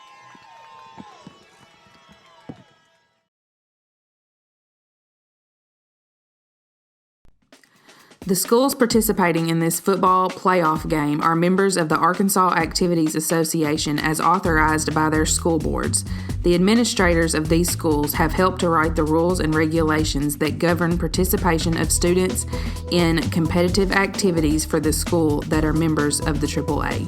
The Arkansas Activities Association, which is sponsoring this football playoff game, is a voluntary, nonprofit educational association of some 500 junior and senior public and private high schools of Arkansas.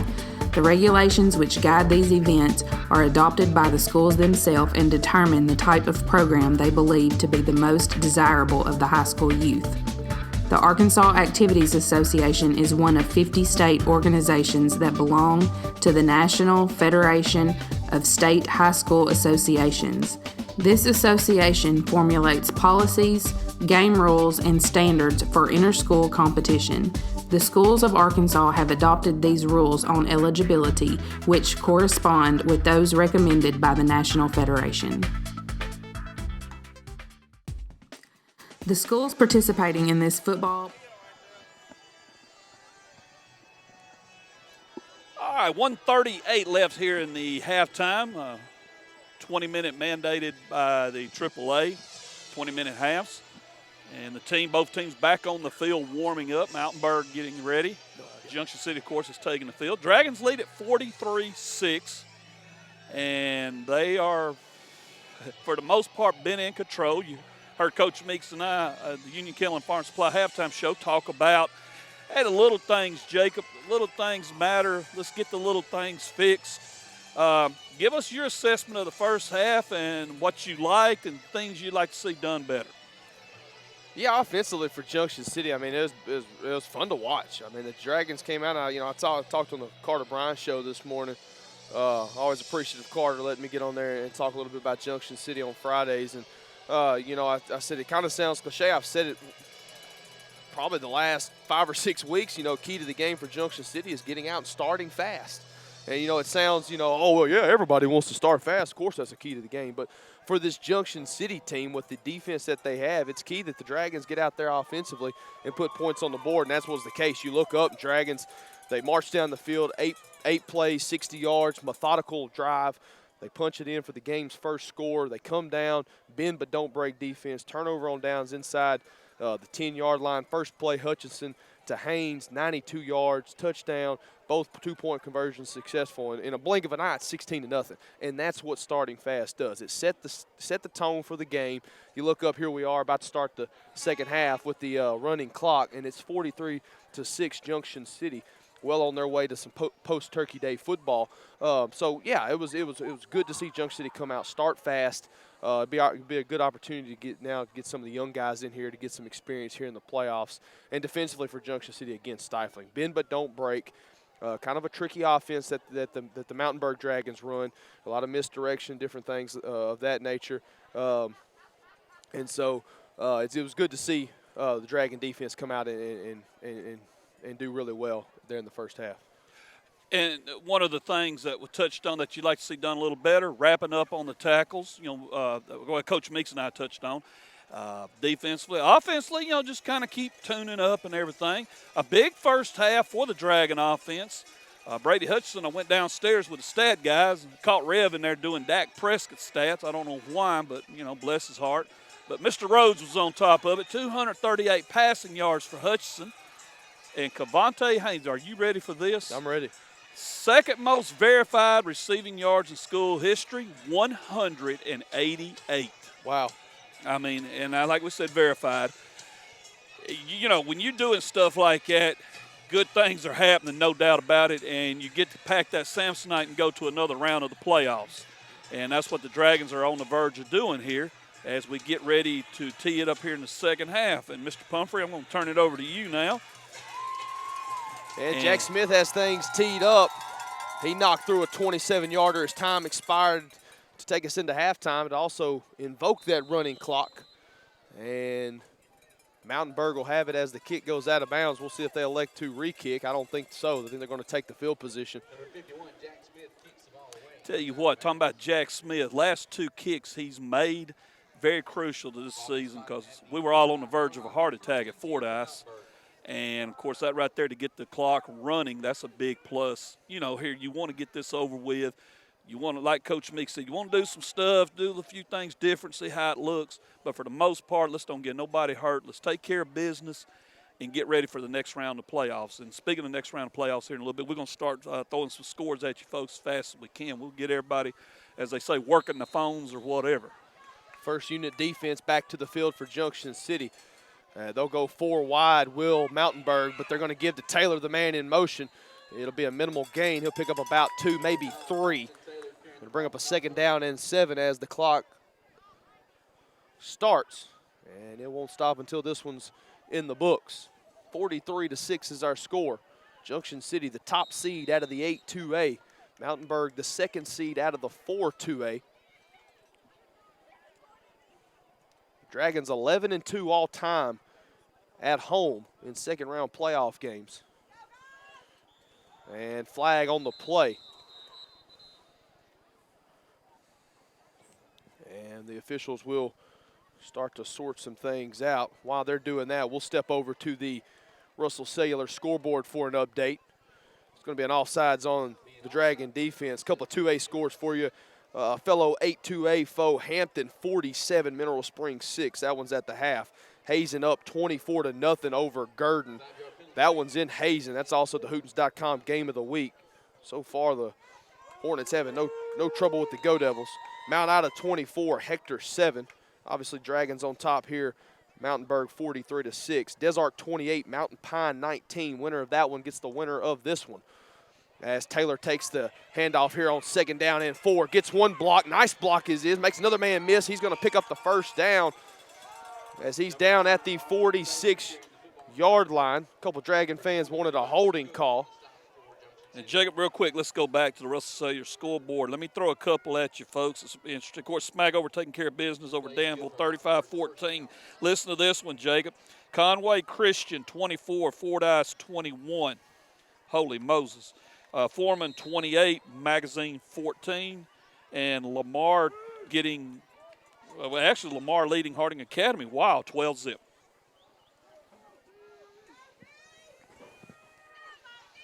And some not misdirection, some miscommunication rather in the Mountainburg backfield. And it's going to result in a big loss as Livingston, Tanner Barnett, Bryce Ware all getting up off the pile. They'll bring up 2nd. They're actually going to say he got back to the original line of scrimmage. 2nd down and 10. We're under 9.5 to play here in the 3rd quarter. 43-6 is our score. Gregory brings the play in from the Mountainburg sideline. And when Smaje Livingston checked out of the game, looked like he was hurt, and we're going to try to get a report on him maybe here in a little bit. Hopefully everything's okay to training staff. Big Charlie and company checking him out right now. They fake to Quick. They'll give to Taylor. Cody Atkins, the first man there. Bryce Ware in there to help clean it up as well. Also, Jemiah Carroll. I got to say one thing about Taylor. That kid has to be in some kind of shape. I'm almost certain he got off the bus running, and he has not stopped. He might have ran down here. He may have ran down here for all we know. Because I watched every play, like you said, Jacob, every play he's in motion. Under 8.5 to play. 3rd down and 12. Taylor again in motion. Gregory spins out of the snap. He's nowhere to go. He's still on his feet, gets another block. He's going to try to get the left side. He's tripped up by Jakyron Cook as he gets back to the original line of scrimmage and maybe picked up another yard to bring up a 4th down and long. And obviously, they're not going to go for it. They're going to elect to, I think they're going to bring the punting unit out onto the field here on 4th and 9 from their own 48-yard line. Dual returners for the Dragons. Cook near side, Haynes far side.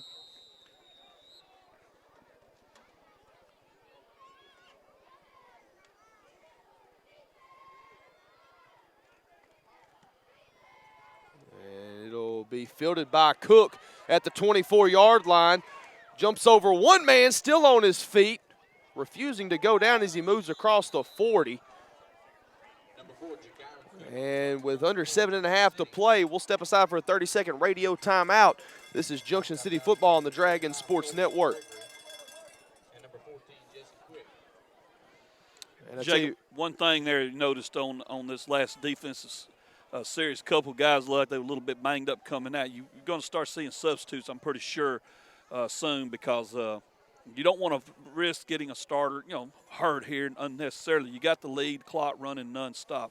Got any scores to pass on for us? Nothing has changed at the moment, although I'm not sure if anybody knows what the Salem Earl score is at the moment, as Gibson gets a carry on 1st and 10. He'll pick up 12. And if you're joining us on 101.5 The Hog, we're glad to have you tonight. It was all Junction City in the first half as they carried a 37-point advantage into the intermission. And on their first play of the second half, Gibson carries for 12 yards and a 1st down as the first-team offense back onto the field for Junction City. And Gibson closing in on 100. They give to Cook. He already has 100 as he's tripped up after about a 4-yard gain. We near the 6-minute mark here of the third quarter. 43-6 is our score. Junction City well on their way to advancing to the 3rd round of the Class 2A state playoffs. It says a lot when you expect to play on Thanksgiving, Thanksgiving Day. When your program's like that, you're doing things right. And I don't know how Coach Meeks feels about it, but that was always fun, being able to come in those Thanksgiving week practices and preparing. And, sometimes you were fortunate enough to play at home. Sometimes you knew you were going to go on the road, as Gibson is absolutely throwing bodies onto the ground on that carry of about 11 yards. And another hard run from Dante Gibson as we're under 5.5 to play here in the third quarter. A slow, methodical approach here from the Dragon rushing attack in their first series of the second half. Well, since 2001, Jacob, and we're taking care of business here, so I'll go ahead and go out on a limb. This will be the 15th time in the last 18 seasons we have played on Thanksgiving. That says a lot. Program that David Carpenter built and that Stephen Jones has continued to carry on. We got an official timeout. And on the drive over, I was able to listen to Drive Time Sports, which for other reasons can be very comical at times, thanks to some of the callers. But regardless, they were talking about a couple of teams that are kind of reaping the benefits here as they throw out to Cook, who gets down inside the 25, down inside the 20, actually. That's where they'll mark him. They're talking about a couple of programs that drop down a classification and are kind of reaping the benefits of doing so. Obviously, they mentioned Texarkana, who dropped down to 5A, and many think that if they can get by Little Rock Christian tonight, it's a smooth shot into Little Rock to play for a state title. And the other one they mentioned was Junction City. And but when you come to think of it, Junction City didn't even belong in 3A enrollment-wise, but you see that they ended up playing for a Class 3A state championship last year and back in their rightful home here in Class 2A and looking to try to find their way back to Little Rock. As Cook gets the carry, he's still on his feet. Tell you what, wow, just some solid running right there from Jakyron Cook. We've been able to see him mature from the beginning of the year, and Coach Meeks may agree with this. He was kind of a maybe bull in the china shop-esque type running in the year. Now he's more controlled approach. Still the same shiftiness, the agility, but it's been fun to see him mature throughout this season. Under 3.5 to play, third quarter. The Dragons taking their time, knocking on the door once more. Hutchinson in the shotgun, Cook to his left. And they give to Cook. And he's going to be close to the goal line. I think they're going to say he was down before he was able to get the ball across. And that'll bring up a second down and goal from, I believe, inside the 1 yard line.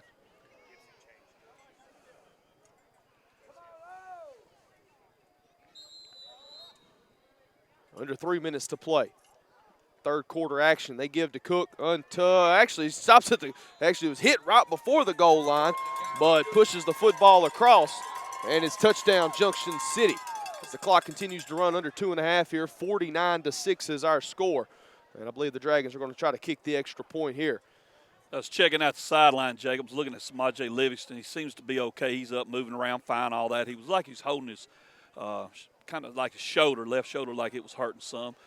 Gibson, Spielberg was pointing out a while ago, he come out of the game and changed jersey. I think he had a jersey ripped up, and he has number 7. Help me out, Spielberg, is that right? 7, yeah, 7 on. So just a couple quick little notes there. I'm sure we're going to still see some more action out of him as Smith gets ready for the extra point. Try to make it a 1/2.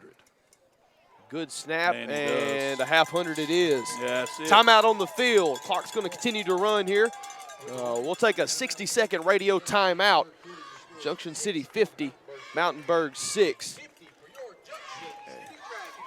And while we dismiss the radio for a short time, we'll jump over to the Russell Cellular scoreboard to pass along a couple more scores for you. Conway Christian and Fordyce, that one's still 24-21. I'm sure the third quarter has started. Foreman 28, Magazine 14. The Rattlers hanging in there on the state's number one team in Class 2A in Foreman. Hampton 46, Mineral Springs 6. It's all those canines from Calhoun County in that one. Hazen 32. They are all over Gurdon. Many people were building that game up, but it's all Hornets in that one. Mount Ida 24, Hector 7.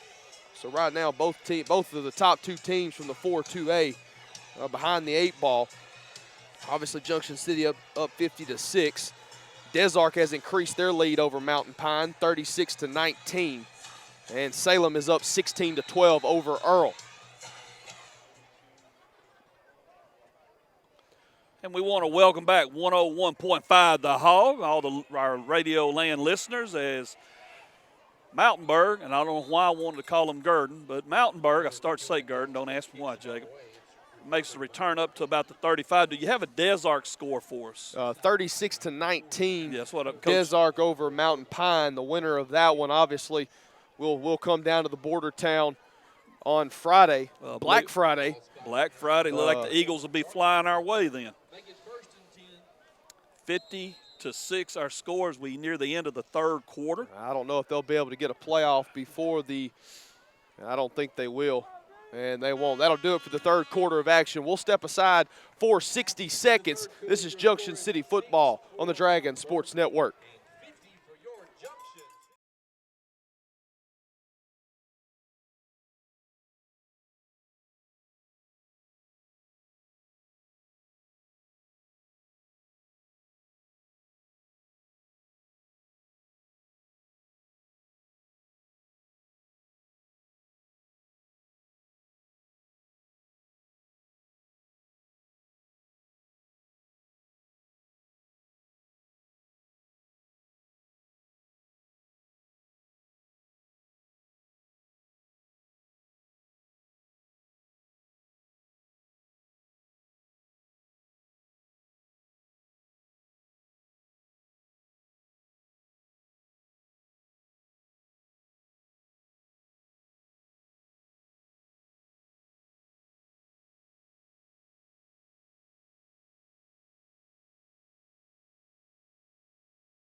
We welcome you back to the fourth quarter here at Paul H. Muse Field at Dragon Stadium.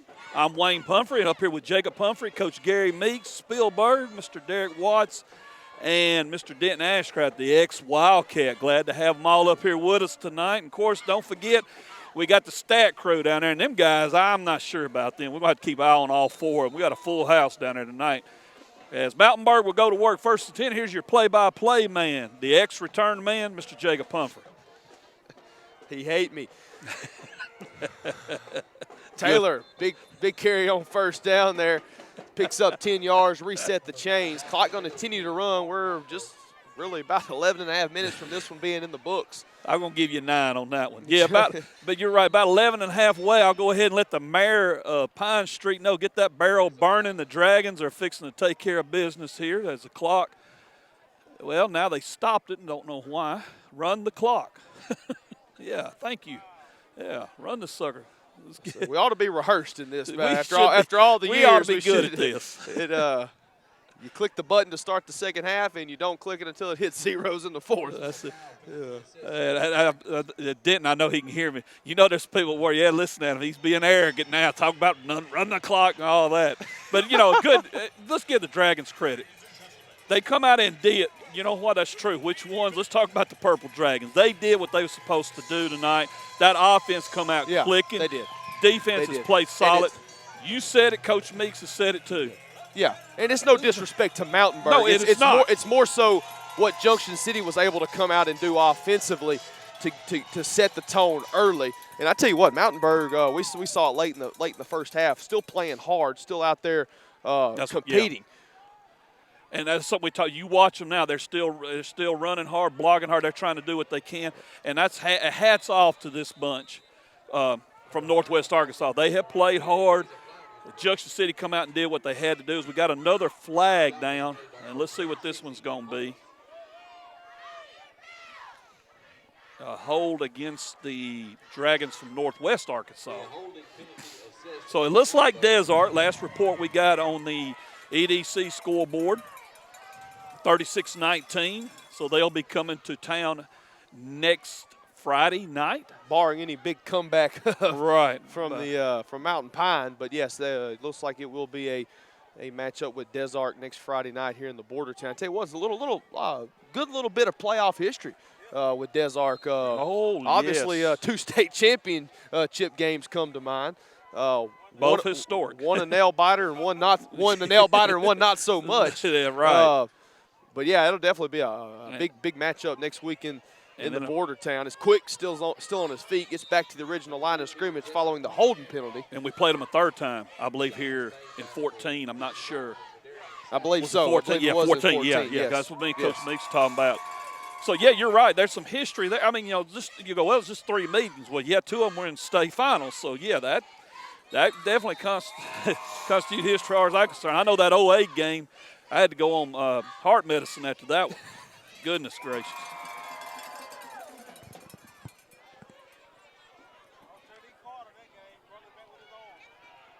Taylor with a man blocking for him, finally gets out to the edge, picks up a 1st down on 2nd down and 9. And Junction City making some substitutions. Logan Pepper checking into the game. And got a number on, is that 34 there, Jacob? Who we got? Haynes checking out. Malik Larry checking into the ball game. Ware checking out. Pepper and who'd you say? Malik Larry, Gabe Richard in there as well. And for radio listeners, we'll step aside for 30 seconds. You that are following us on Ustream, we'll keep the action here. Ball carrier picks up a solid 8 yards there on 1st and 10. Clock's going to run under 8 minutes before the next snap. Mountainburg trying to punch another one in here late. Dragons 50, Mountainburg 6. I tell you what, a memorable first half for Junction City. We keep harping on it, but I mean, let's be honest. Just about everybody up here, 2 or 3, maybe even 4 weeks into the season, as we welcome back the radio listeners. There was. Maybe there weren't as many problems as we thought there were, but there was a lot of uncertainty with Junction City and what they were going to be able to do in Class 2A this year. We knew the first part of the schedule was pretty heavy. It was going to be heavy, had some good bit of competition there with Smackover and Haynesville, and obviously the overtime win over a very good Camden Harmony Grove team that's got some of the state's best skill players. And it's still in the playoffs, by the way. They're playing tonight. Zayland Falls-led team that's They're beating Glen Rose right now. 34-21 over Glen Rose. So, but when you look at Junction City and kind of how they've matured as a team throughout the season, I'm not trying to jinx anything. I don't even necessarily believe in them, but they're starting to peak at the right time here. You just said it. That's the key. And, Jacob, let's touch back on that early schedule.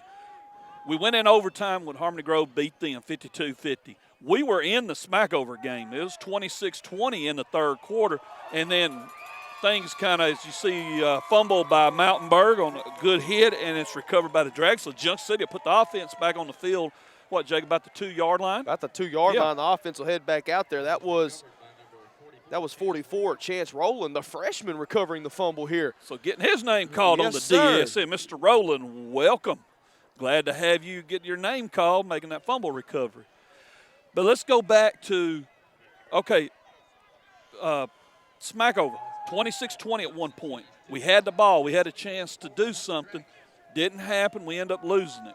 And then Haynesville, that to me that's was just that one was, you just look up y'all at the end of the year and we're gonna leave and we'll see you next year. And we see the golden tornado there is I believe Junction City trying to get out of their own shadow of their own goalpost, so to speak. And that's DeAndre Malone. I tell you what, that young man carried the football well a couple weeks back against Parker's Chapel. Looks like it might be his show the rest of the way through. That's true. All right, it's time we need to do a player of the game. So everybody, let's start thinking player of the game here. And we already got people doing it. And I agree, Coach Meeks. Coach Meeks concurs. See, we use big words here at times, concurs. Denton, do you concur? Denton concurs. All right, this is unanimous. The DSN player of the game. Folks, when you go out and you put your name in the record book, you're going to get noticed. Mr. Cavante Haynes is our player of the game. The last count we had, 188 receiving yards, and I believe three touchdowns. I believe so. All I know is this. He was up and down the field a lot. Second longest pass reception in school history. Mr. Pumphrey says he will check me on that, Coach Meeks. Can you believe he would doubt me? But Cavante Haynes, congratulations. Outstanding game. He is the DSN player of the game. And that's not going to end good when you got when you got a high snap. Burchard was able to corral it, but he's tackled in the end zone for the safety. And so that'll put 2 points on the board for the Mountainburg Dragons as we're under 4.5 to play. We'll step aside 30 for you radio listeners. We'll be back with the action, the closing action here in the border town. This is Junction City Football on the Dragon Sports Network. With about 4:15 on the That's the second post that I know of.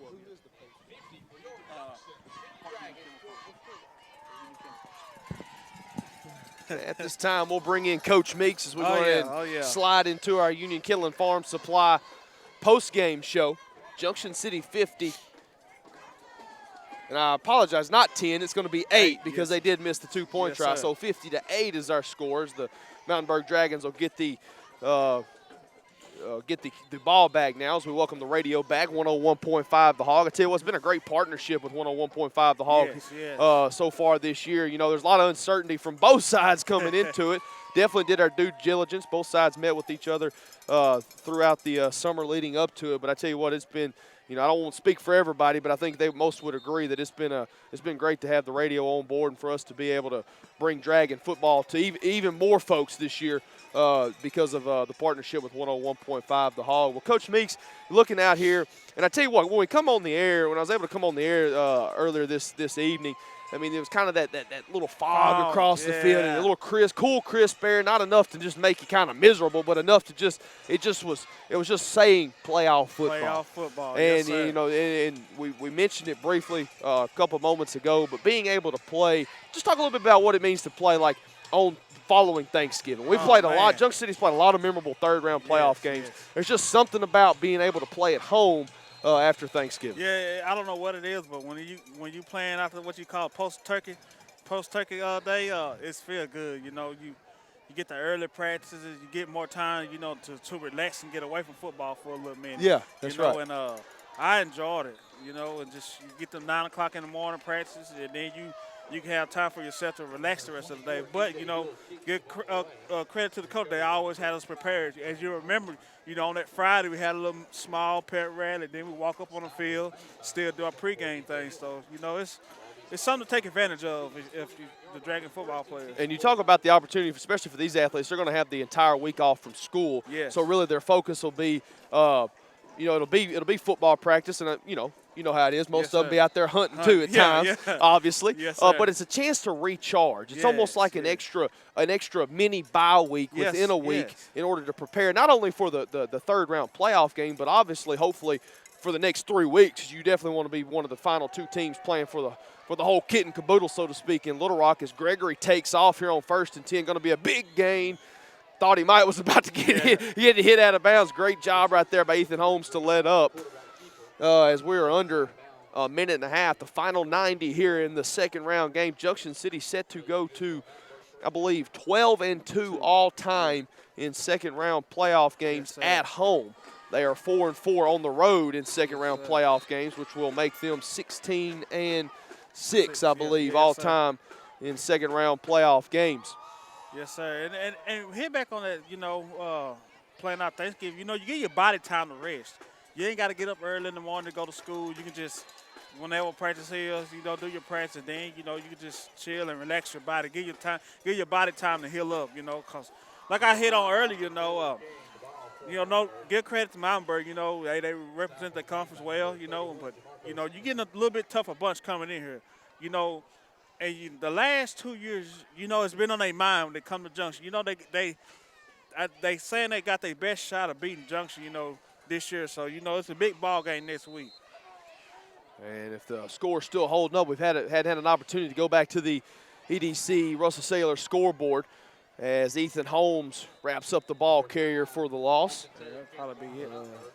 Jamal Johnson, the freshman, in there on the stop as well. I'll tell you what, Coach, it's really good to see these young guys get out there and play and get after it and compete. Not out there to take a knee or to, kick off or whatever, but to actually get out there and compete. Yes, as there'll be maybe one more play. They do get the play off, and it's going to be a pass to the end zone. Tight coverage, and I believe it's caught. Yeah, he caught it. It is caught. So at the horn, Gregory finds his man. We'll see the number there, Sean Irvin, I believe, number 3 for the touchdown. And that will make it 50-14. I don't believe they will try the extra point, and they won't. And that'll do it. And, as me and you was part of that bunch, as we moved up as freshmen, we was waiting to get our chance. Once we got our chance, we took full advantage of it. Definitely. It was an opportunity. At the time, you were just excited to get out there, but these young guys might not realize how important it'll be for them moving forward to have that experience to playing in the playoffs. Because let's be honest, when the regular season ends, it's an entirely different animal when postseason football begins. And so it's a different experience altogether.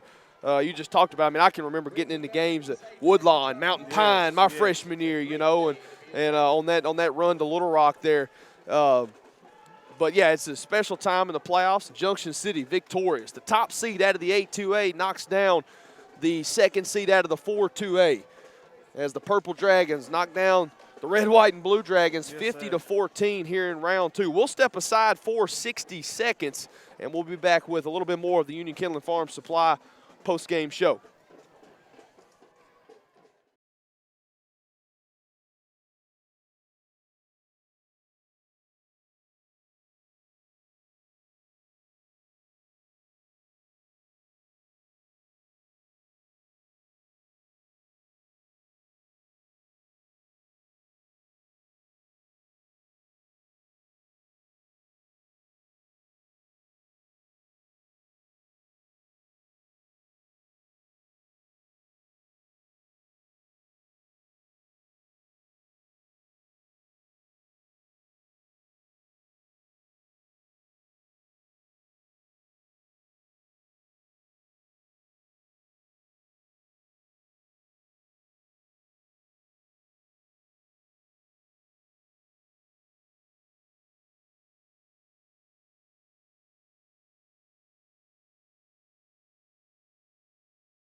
Welcome back to the Border Town, the Union Kindling Farm Supply post-game show. And they've got the alma mater playing. The number ones are in the air, and the Dragons live to play another round of the playoffs. Class 2A state playoffs, the third round. We've got all the action for you live from start to finish. Next Friday night, a little post-Turkey Day football here in the border town. Junction City. And Junction City will play Des Arc in the third round. Winner of that one moves one step closer to Little Rock. We're just being told, there's a little stat for you here tonight, folks. Junction City did not have a third down all night. The dial-it-down marker was not used too much when Junction City had the football. That's impressive. No third downs for Junction City tonight, but a lot more things to be impressed about as well as the Dragon offense really just come out, set the tone early, and was able to get the job done and credit the defense. Well, Coach Meeks, some of your final thoughts before we pack up and get ready for some more football next weekend. You got to build on this. You know, you got to steady build. Like I said, next week, you know, you're gonna get a little tougher opponent coming in the Desert Eagles. You know, we're 3-0 on the Eagles, and you know, sometimes you get tired of somebody beating on you. So don't think they're gonna come in here and just lay down on you. They're gonna come in here ready to play ball and try to beat you. And defensively, you know, we're just gonna have to defensively play a little bit better in the second half. You know, we got to wrap up, make tackles a little better, and just come out, be ready to play next week. Don't get too full of old turkey and dressing the ham next week. That's it. That's a good point you bring up, Coach Meeks. Sometimes you get tired of folks just kind of beating on you, so to speak. And I can think of a program, about 20 years ago that after a couple of years, they got tired of folks beating up on them. And then you fast forward to now, and it's a program that just won 50-14 out here. So that's how you build something. So guarantee it's going to be a tough one in the border town next Friday night, 7 p.m. kickoff. Junction City, the top seed out of the 8-2A, ranked number 3 in Class 2A, will play host to the Des Arc Eagles, the second seed out of the formidable 6-2A, very tough conference the Eagles are a part of. We'll have all the action for you here from start to finish on the Dragon Sports Network and 101.5 The Hog. For our coach, our in-house analyst, Gary Meeks, for Wayne Pumphrey, for our film crew and our stat guys, they keep us all in line, and they enable us to bring Dragon football to you each and every Friday night. And buckle up, folks. Playoff run continues. The Class 2A Welcome Back Tour is in action next Friday night in the border town. Junction City and Des Arc, 7 p.m. from the Muse. We'll have all the action for you there live. Happy Thanksgiving, and we will see you next week.